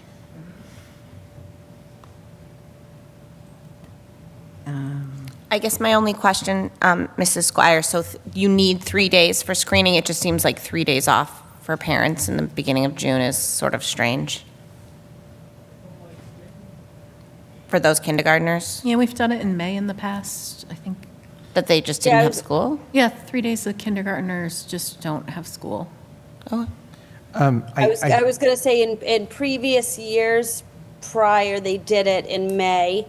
We tried to do it closer to the end of as closer to the end, so that parents weren't taking with holidays and different days. yeah.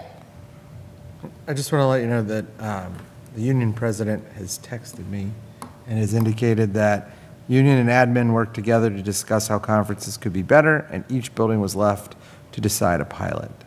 So I think that if they're working on it and it's not Yeah.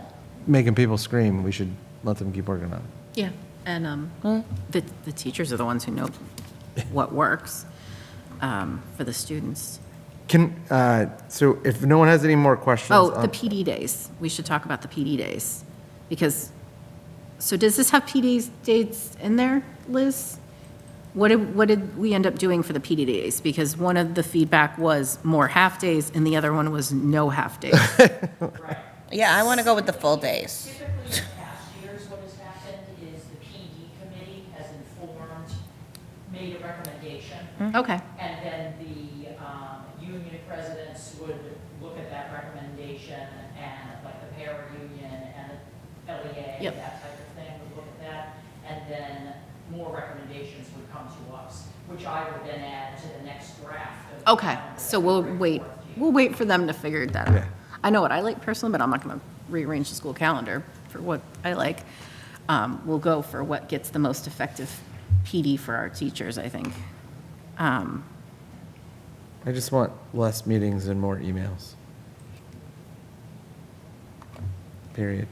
In all facets of life. Track record there. I know, I'm just saying.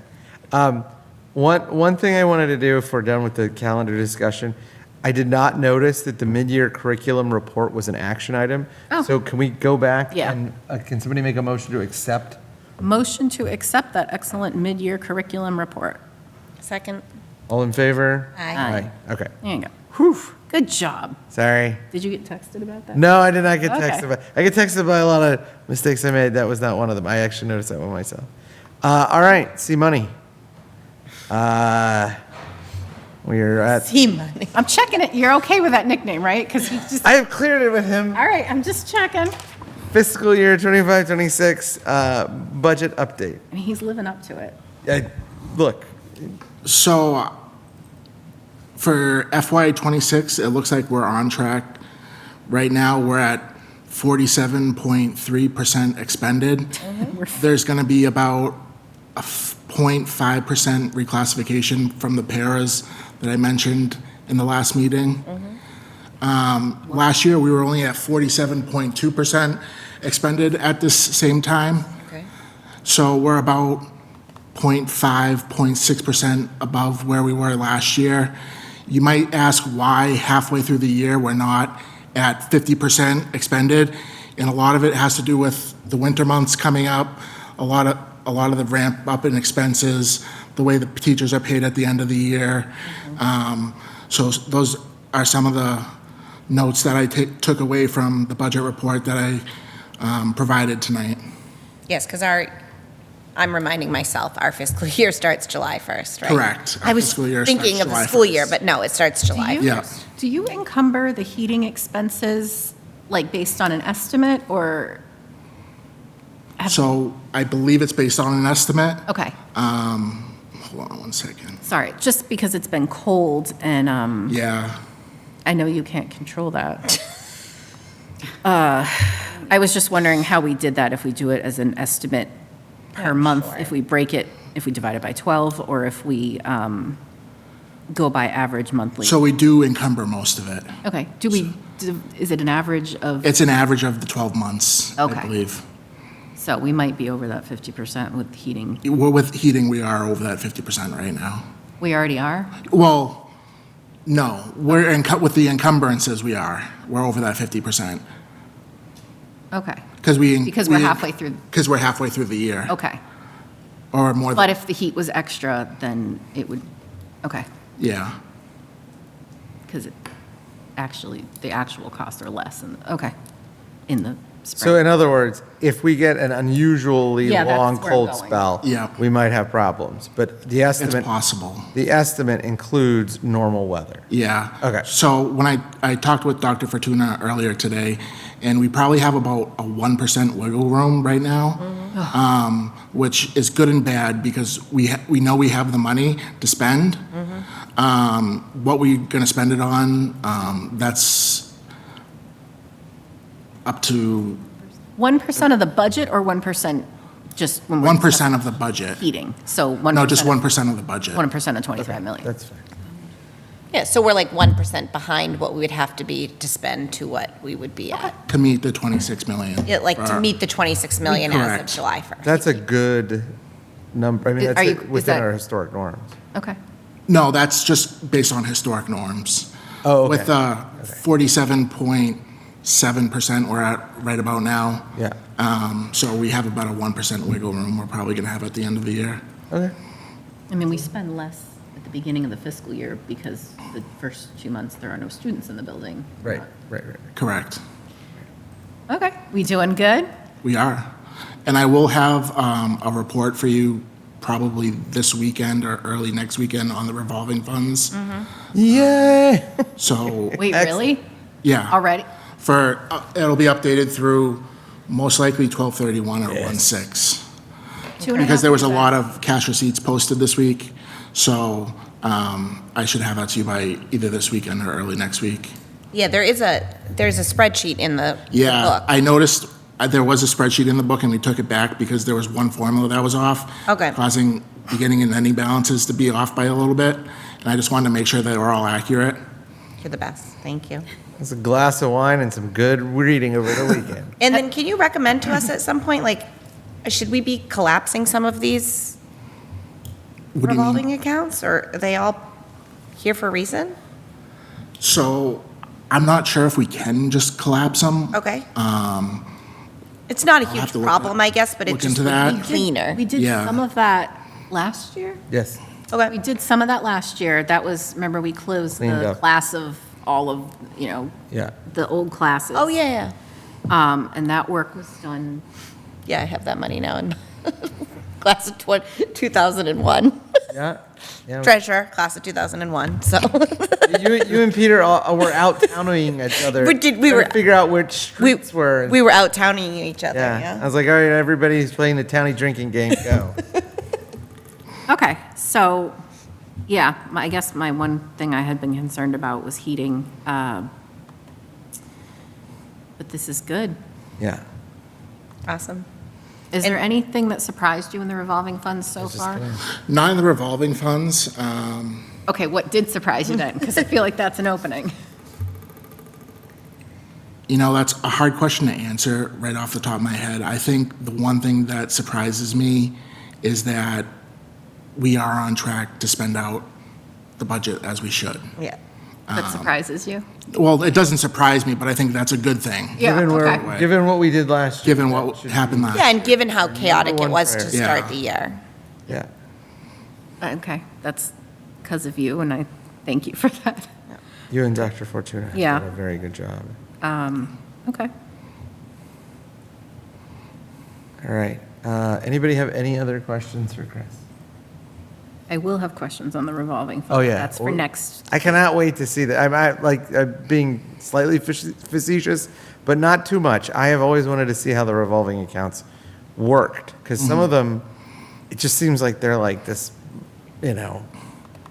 black box. Yeah, so in the spreadsheet that I will be providing with you, there is going to be acronyms. So, for example, CRP is cash receipt posted. Okay. APP is accounts payable. Okay. So Are that's these expense. standard accounting acronyms? Yes, they are standard accounts. Okay, so all right. Yeah, so you don't have to. Can we Google it is the question. That is what You I, should be able to Google Lunenburg it, yeah. specific where we need, okay.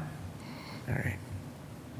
This And is- have we converted over to the DESI chart of accounts Yeah, completely? yeah. Okay. When did that happen? So nice. Was that a you project? Yes. A little. Okay. Yeah. Well, so in the format that I gave you, we are based on the DESI accounts right now. It's just setting them up and which way you format it in Munis. Okay. That's a lot of work. I think Thank you. you and Dr. Fortuna have done more than a little. You guys have done a lot of work on that. Thank you. So, All right. anybody have any other Do we have- questions? Was this an action item? No, this is not an All action right, item. well then, thank you. Thank you. All right. Thank Very you, much Chris. appreciate this and all of your hard work. He's earning his nickname. I know. I don't even know what it's going to be like. It's gonna be like Christmas. At least we haven't had somebody tell us that they didn't know they had a revolving account. Then. That's a good thing. Future of THES. Future of THES. Can we just table this because we kind of already did it and also. So the one thing I would like to say is if. No, we cannot. No, we can't. Because if there are some, I think Peter was pretty clear that if there are some things that we could touch to do some ADA, we're not going to be able to do this. My concept is we're not going to be able to do the $16 million, right, if we're going to then. But there are some things, like there should be ADA compliant bathrooms. So like if there are a few things that we could make some changes to request on next year's capital planning, I personally think we should do that. And I think Dr. Fortuna, I think you'll have to go back and tell us what what you think, or maybe the facilities director. It's not a problem for this month. I just think for the next few months, we should think about what are some suggestions that we could put together for capital planning for next year. Or- for Turkey Hill, based on the idea that we are going to go through the MSBA in the future, but we are living in this building for the next 5 years. Yes, the students of the next decade before we Right. get a school renovated or done. Right. They need also some of- deserve a school that is accessible. Right. You also can only spend so much. Before you before trigger. you have to. Right, but there's got to be a. But that cannot be why we Right. do nothing. Well, right, and that's what I'm saying. I think there's got to be a few things. I mean, I don't know. I don't know anything about this, but. And I could, Right, well, that's what I'm saying. I think there could be a few things that we could. Just as like a conceptual model. What if we had a discussion about if, like, we plan to do X, and if the money is above a certain amount, then we would shift. So that our default going into the MSBA process and our default is set, but it's not in concrete yet. So like, for example, one of the things you said when we were having this debate, and it has stuck with me, because I am firmly in the rebuild camp, and I was more firmly in the rebuild camp until you said this. Oh. Which was, you said, suppose that the rebuild is $30 million, and because the MSBA could give us money, a new building is $40 million. Well, does it make sense to do the $30 million when a $40 million is essentially brand new? And I think that, like, if And that's- the state pays for it. right, it's so like our out-of-pocket cost is $30 million for a rebuild versus $40 million, or refurbishment versus $40 million for a new building. I would prefer to spend the $40 million on the new building, right? Because it's so close that you would get so many things. Like the one thing that I think about every time I go into Turkey Hill is they're not even elevators. I don't even know what they are. Lifts. The lifts. Those things look like medieval torture devices. They're awful. They're awful. And so like, we can repair them and rehabilitate them and make them look nice. But like, when I go into the middle high school and they have actual elevators, I'm like, oh, this isn't much nicer. And you know, like one of the things I'll tell you is the kids notice those differences. Like I went and talked to Mr. Stevenson's class about civics and municipal politics and stuff that I don't really like to talk about. And one of the kids asked me, you know, I ride the elevator every day, and I noticed that our elevator certificate of inspection was out of date by a year. I then texted Liz, and she's like, we have the correct one in the file. It has been inspected. We hadn't put up the copy. So we put up the copy. Kid is so observant. The kids really do notice those things. So like your comment and that kid's question came within like maybe 10 days of each other. And so I was like, eh. So that framework seemed to me to say like, we have this toggle in our heads, we just haven't made it official. So like maybe the way to move this along is to say, we're going to plan on doing a rebuild unless the cost of a new building, and this is both a rebuild with MSBA funds or a new building with MSBA funds, is within a certain percentage of each other, right? And that way we have a direction without having to commit all of our, you know, dollars in one, you know, path. Because I think that like fundamentally what you said, Mandy, was right. That like there is an inflection point on the cost spectrum where it makes no sense for us to rebuild. Especially on the money front. But what you were saying, when you were proposing it at the beginning, it sounded like you wanted to go at it alone. Oh, I never want to go at it alone. This was, we talked about only ever doing it with the MSBA money. The concern that I've always had with the MSBA is that the labyrinthine process that you must go through to get money is like so daunting and ever changing that, you know, by the time from the time that we submit our bid until the time we get our money, the standard and what they're prioritizing in terms of building projects will change, you know, a dozen times in 7 years. So like, we can't control that. But if we go at it with the directionality and say, you know, the fiscally responsible thing is what we want to do. Yes. And that could mean that we rebuild, or it could mean that we build new, but we will default to one until we realize the other is better, right? So like when, you know, like I'm looking at things for my house, I'm like, I would rather, you know, replace this than build it new, unless I can like get my garage exactly the way I want. So can I just understand your motivation to feel like we need to decide? So what I want to do is You want us- the town to think that we are not being, I'm not really, What does deciding get us? Kind of going Yeah, with what that- Peter said, like, if we don't have any kind Correct. of plan, it looks like we don't know what we want, which we're not sure what we want. right. But having what Tony's saying is a plan Yeah. with a default. Yeah, So, I mean, like, if I'm it not doesn't against work- it. I just want to make sure I understand sort of, because I, on the other hand, don't want to be accused of having a million positions, right? That the Right. group says, well, we want to rebuild. right, but so like, here's the Right, thing like that- I don't want to Yeah. be accused of us saying like, we're gonna rebuild. Then the MSBA comes in and says like all these things and says, well, to rebuild is gonna cost you this, you know, this and that, blah, blah, and then us decide, change. Are we gonna pay the political price for that? So here's what I would say, like, the concern that I have is, there are things that I think that we need to do at Turkey Hill. Yeah. And as Dr. Fortuna pointed out, it makes no sense to invest tens of thousands or hundreds of thousands of dollars if we're gonna tear down that building. Right. So with that in mind, we can't get started on any decisions, even capital plan projects for things that don't have anything to do with Turkey Hill. So like, for example, if we said, our preference right now is to Rehab. seek MSBA funds to rehab that building, unless the cost of the building with MSBA funds is within 25% of rehabbing. In other words, if it was the difference between $30 million and $40 million, we would opt for the new building.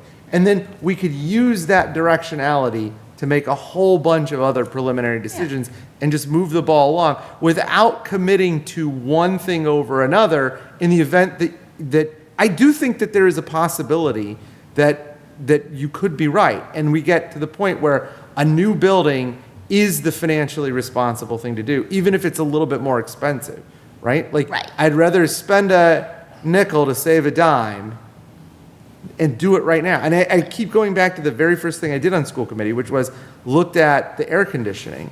And what you said about the cost for new, if it's close enough, that is exactly what happened with the air conditioning. And we ended up paying, it was $84,000, like we looked back at the plans, it was $84,000 to do certain installations that would have allowed us to have a whole air conditioning unit. Now, you pay for the air conditioning unit, but that was something that was going to be fixed cost. We ended up paying $7 million for partial air conditioning, and it was just, it's crazy. Yeah. So I think that just having some directionality, as long as we understand what our goal is. Like, our goal is to be fiscally responsible in improving Turkey Hill. I agree with that. I think you've made a good argument there that I can get behind that. I think one of the things I think we want to think about with, and this is moving forward, right, is we do want to say what is, there's things about Turkey Hill that you could rehab that still don't make it into an elementary school. Sure. So that's one thing I just want to make sure that we're focused on a little bit as well, that the Yeah. rehab, my point on a rehab would not be a rehab just to bring it up to code. Do you know what I mean? A rehab to Turkey Hill, to me. Laura's point was about like the central office building. Exactly. Like that we just want it to be an elementary school, that, certain things about it educationally, which is not my expertise, but that educators who educate kids through 3 through 5 would say this building was not built for Right. that. So as long as we're keeping that as part of the consideration when we talk about a rehab, I'm fine with that. I just don't want the rehab to focus on, let's just do everything to make it safe. No. The rehab has to be a real rehab This is- in my mind. This is a lot of hypotheticals that don't change what we would do next year as far as either tear down or rehab. I would still like us to have a solid concrete action of looking at things, I don't want to use the word smaller, but actionable, achievable projects that Right. we can undertake at Turkey Hill to make it more accessible or enhance learning for students, whether that be classroom upgrades to specific classrooms that need it, Like the classrooms we visited. the ones, you know what I'm talking about, or bathrooms, or an upgrade of the lift to a more modern lift. Is there a less modern lift? Go look at that lift, that's, Oh, gosh. an elevator, but those get, Dr. Fortuna, is she? Yeah, I think the first place we have to start, if we're going to phase this out, is the restrooms, the one Yeah. upstairs and the one downstairs. They are not accessible. It is really going to be an access problem for students. Yeah. Then I think the elevator project actually might be too expensive for us to undertake. I know how much the elevator repair cost to get the second elevator finally working at the high school. That could be too expensive, but that is definitely something that we can price out because I think that that's important as well. I think looking at those smaller projects are really important, but where I would start would be with the restrooms. That's where I would go immediately. Yeah, Can we, was that included, was that priced out? I think we could just do that. Well, I know, but I meant in the study we had done last year, I just don't know if that. Yes, they were. Was it priced out individually? It was on there, but was. Can we ask our facilities director to look at that and then pull those numbers out of that engineering study? Was it engineering study, that Yes. project study from last year? Jody sent us Yeah. Yep. the whole thing. Yeah, I sent it to you. I could have Chris pull out the numbers. 'cause the bathrooms for And you. then, I and then think would be- send us basically a bathroom remodel project, so we have at least one accessible bathroom. And I think that's a good place to start, and it's not hypothetical. It needs to get done regardless of what happens. Like, we don't need to make up our mind because that does have to happen. And then the sooner we have that project, we can work towards it. Does that work? Yes. For people? Yeah. And then, Tony, do you want to come up with a proposal of what you've said? Like, Sure. And then we can talk about it in 2 Yeah. weeks and vote on it? Like, what you've said about our, Hypothetical, though. But like, just to you give could give us some guiding like, principles. something to aim at. And I don't think we have to hit the bullseye, but we just have to have something to aim at. I don't mind It's having some some guiding. kind of Yeah, plan. okay. I think we mean, need I think it's fine. I to just say think it's- something. I also- 'Cause like Yeah. Andy said, if down the road, it's going to look like we're switching the whole thing up. No, I and we think we're haven't waiting had for the a necessary information plan. and to go through the process. I Yeah. think it's But very But that's hypothetical. It's what like Tony was saying. That is a plan. But I think That we is can do the both. I think steps. we can Yeah. say that this is what we would like, but we Yep. also Are waiting. are waiting for real decisions, and we can say, this reason and that reason. And I think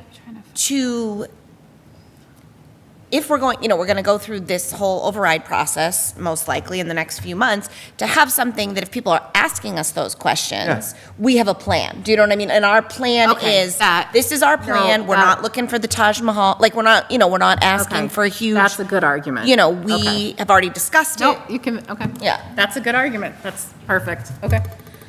I just. Okay, so Tony is going to come up with a proposal, Yes. and we will vote on it. I in guess 2 my weeks. default has always been if whatever's cheaper.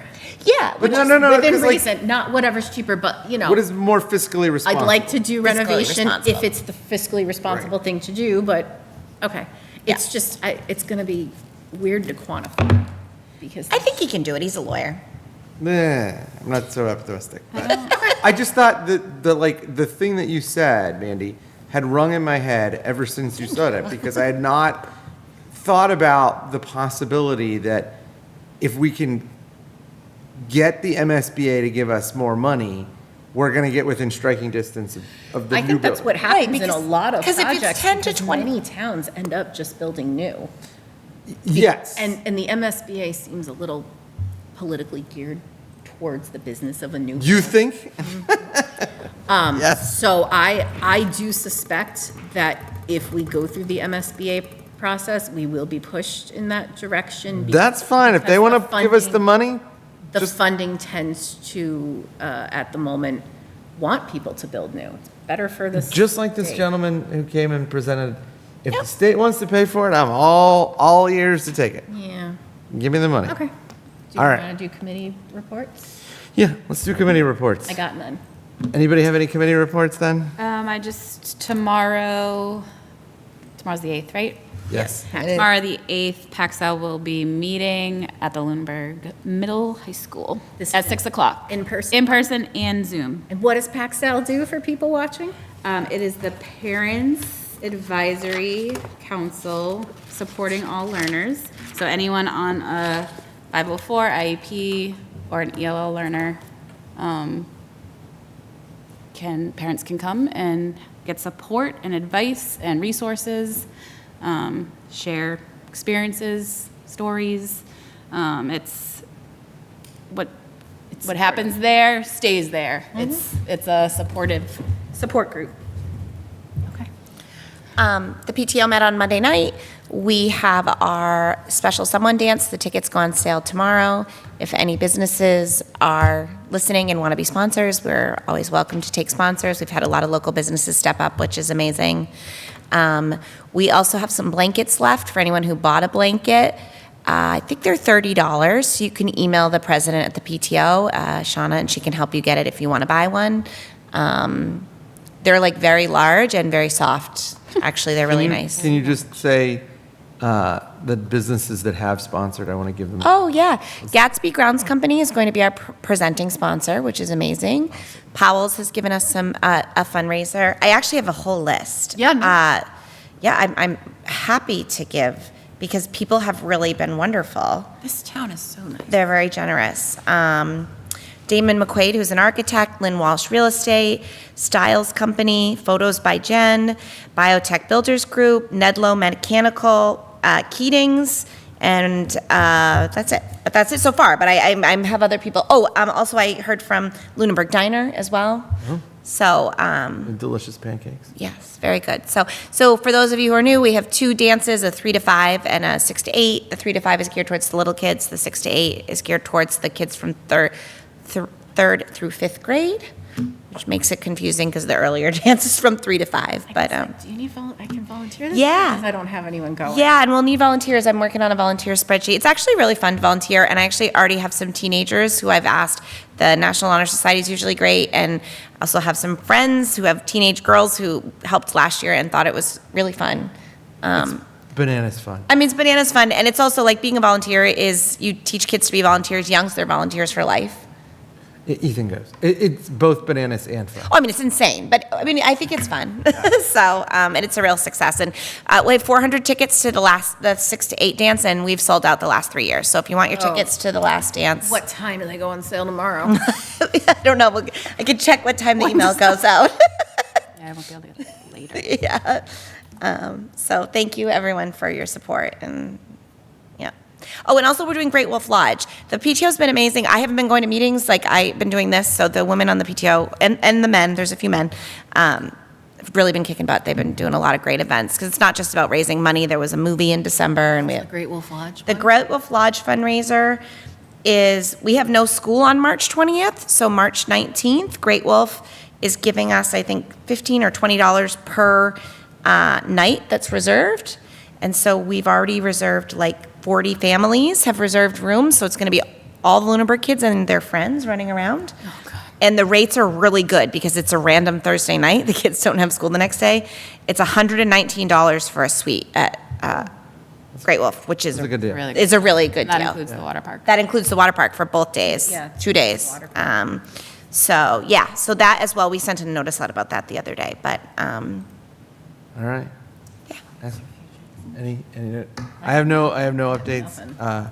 We do need to appoint somebody to FinCom because George was our rep to FinCom. So I know that everybody's going to say not it. So let's figure out an equitable way. It's a do we lot have of to go work. to the meetings? Probably should either go to the meetings or watch them online. What days do they meet? I don't know. Could we take turns? I'll split it with somebody if you want, and we can. I'm going to tell you right now, I have a homicide that's going to trial in June. I do not have the ability to do this. Yeah. Sometimes I forget you're a lawyer and I just get really freaked out.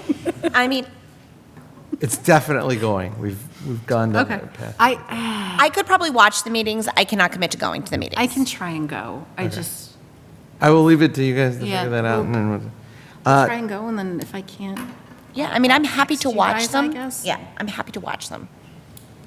I think there's mean, a lot on such Zoom, or is that just Cap? Just as the budget's starting, I know that we will have to go to some anyways. I don't want to overextend myself. yeah. Oh, and Tri-Board is meeting. Oh, Tri-Board's meeting on Monday? What are the dates? I think. Tuesday. No, so originally it was the 12th and it the was the 27th. 13th. Oh, They okay. moved it, so. Can't do the 12th, but I can do the 27th. Yeah, we do have to be, there's only 4 of us. Oh, what's quorum now that there's only 4? It's 2? Is it, or is it 3? It's 4. If it's 5, it's 3. Oh, it's still, I think, Dr. Fortuna says 3. I think it's still 3, but we Jesus. need to watch, we just need to watch that, that's all. So it's on for 7 on the 12th? Because I have it on the 13th. It was on the moved it. 13th until this week. We All already right, moved sounds it. It was good. supposed to originally be on the 13th, now it's on the Okay. 12th. And the 20 And on the 27th. Oh, thank God.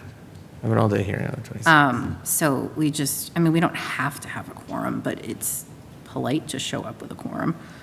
I'll be there Yeah, she texted us about it. with Okay. bells on. As of my bells. I'm really appreciating this process. Do we have on the agenda for a tri-board meeting to talk about the track? Because I think that would benefit us to be able to sit down and discuss it with the other 2 parties we should discuss it with, So which is we- finance and the select board. We don't right now, Laura. Our next 2 meetings are, the town manager is going to discuss the remaining town budgets that we haven't heard yet. And the next meeting will be to discuss strategies for any revenue raising means that we have to undertake. Yeah, so I think personally, my goal is the second meeting of the month, we need to collectively make sure that we are on the same page with the other entities in town and about what override number we're going to go for if we need an override, which I have heard through the grapevine, we are going to need an override. So, We do, I mean, we don't know that, but that the whole town is going to need an override. So Dr. Fortuna, I do hope at our next meeting, maybe we can go back to your proposal one more time and just make sure for the FY '26 number that we are prepared with that number for the, like, I know we've talked about it, and that kind of stuff, but just so that we are very clear, again, in preparation for that last meeting, when we discuss with our other chairs, what number. yep. We will be. Yeah. All right. I think now that we've done that, is there any public comment? Anybody here for public comment? Anybody on school committee want to make a public comment? I just wanted, oh, sorry. Nope. go ahead. I just wanted to say that I am excited about the cooperation between Yeah. town departments. Yeah. Like talking to capital planning and then the tri-board meetings and the work with the town manager. I'm excited about the cooperation. I feel like that is a real theme of this year. I do think that I have noticed the change since Jen took over. It is, it's an, I think, an attitude change of working together cooperatively, and there are hiccups. Yep. But that's how we grow. That's how people work. So I appreciate that, and I appreciate our team. Yeah. And I just have one quick comment. On Christmas Eve, we were driving down to my wife's family in Rhode Island, and my 15-year-old son engaged us for over an hour and a half on the Palestinian-Israeli situation. And it was very clear to me that a lot of what he had learned came from contact with the educators in our town. And Amazing. it was the best Christmas present I could have gotten. It was intelligent, it was insightful. He had facts and figures and statistics that I was unaware of. He had a really nuanced and consistent philosophical position on why he believed what he did. It was just delightful. And I don't know, it's not very often that you see your kids test, you hang them on the fridge, and that has certain significance. But having like a full-throated discussion about issues of the day with your kid is just incredible. So I wanted to thank all of the people that educate our children in this town. I just pulled up the study, the Turkey Hill study, just to clarify. There are 10 accessibility issues identified to be worked on over whatever amount of years we're talking about. And the cost was estimated for $1 million to $1,250,000. And that's not, there's a few others that were not as urgent. For the 10 total? Yeah. Okay, so So- let's break that up into manageable, let's break that up into chunks. and see Yeah, what we can it do. says all the bathrooms, there's no accessibility. So if, like you said, if we could figure out how much that would cost, Yeah. because Yeah, we yeah. can't exceed 500,000 on, Any one project. Yeah. right? Yep. So just wanted to We're going to have to double check on Verify. the number, but, Yeah, that's great. Topics for future discussion. oh, we should put turkey. The ongoing budget thing, we're going to have to talk about an override soon. Sure. Yep. But I think making sure that we're prepared to go to the last tri-board meeting with a single unified voice Yeah. is important. Not that we haven't had that already, but I just, And we're definitely getting the testing results next week. The change in personnel hasn't affected that. what testing result? The reading stuff. The dibbles and the, Oh, the dibbles. It may end up being the week after. Oh, good, Kimberly's still here. She's more familiar with the plan. Hi, yes, it probably won't be for a couple of weeks. What is the date that you were anticipating? When do we have another school I committee thought it was meeting? the 21st. yeah, I think it was our next meeting this month, Okay. but I also So- understand that you had a personnel. You know what, we actually might be able to get that done. We'll try as hard as we can to make sure that we have that data by that date. I think that's doable. I don't want to rush it, especially because you're now short-staffed, I just wanted to set expectations, because I know that we had promised to talk about those results with a public commenter who also emailed us. Oh, yes. Interventionists aren't the only ones that administer that, so teachers do as well. Okay, yeah, they were, okay. Yeah. All right, We should be okay. okay. I'm not saying it, that's a deadline. I just wanted to set expectations so that if someone was expecting results, they would know it was later. Thank you. And thank you again. Motion to adjourn It is. at 9:39, Boom. 9:40. Let's go. That was not too You gotta say bad. second and then a vote. All in favor? Aye. Aye, motion Goodbye, everybody. Good night.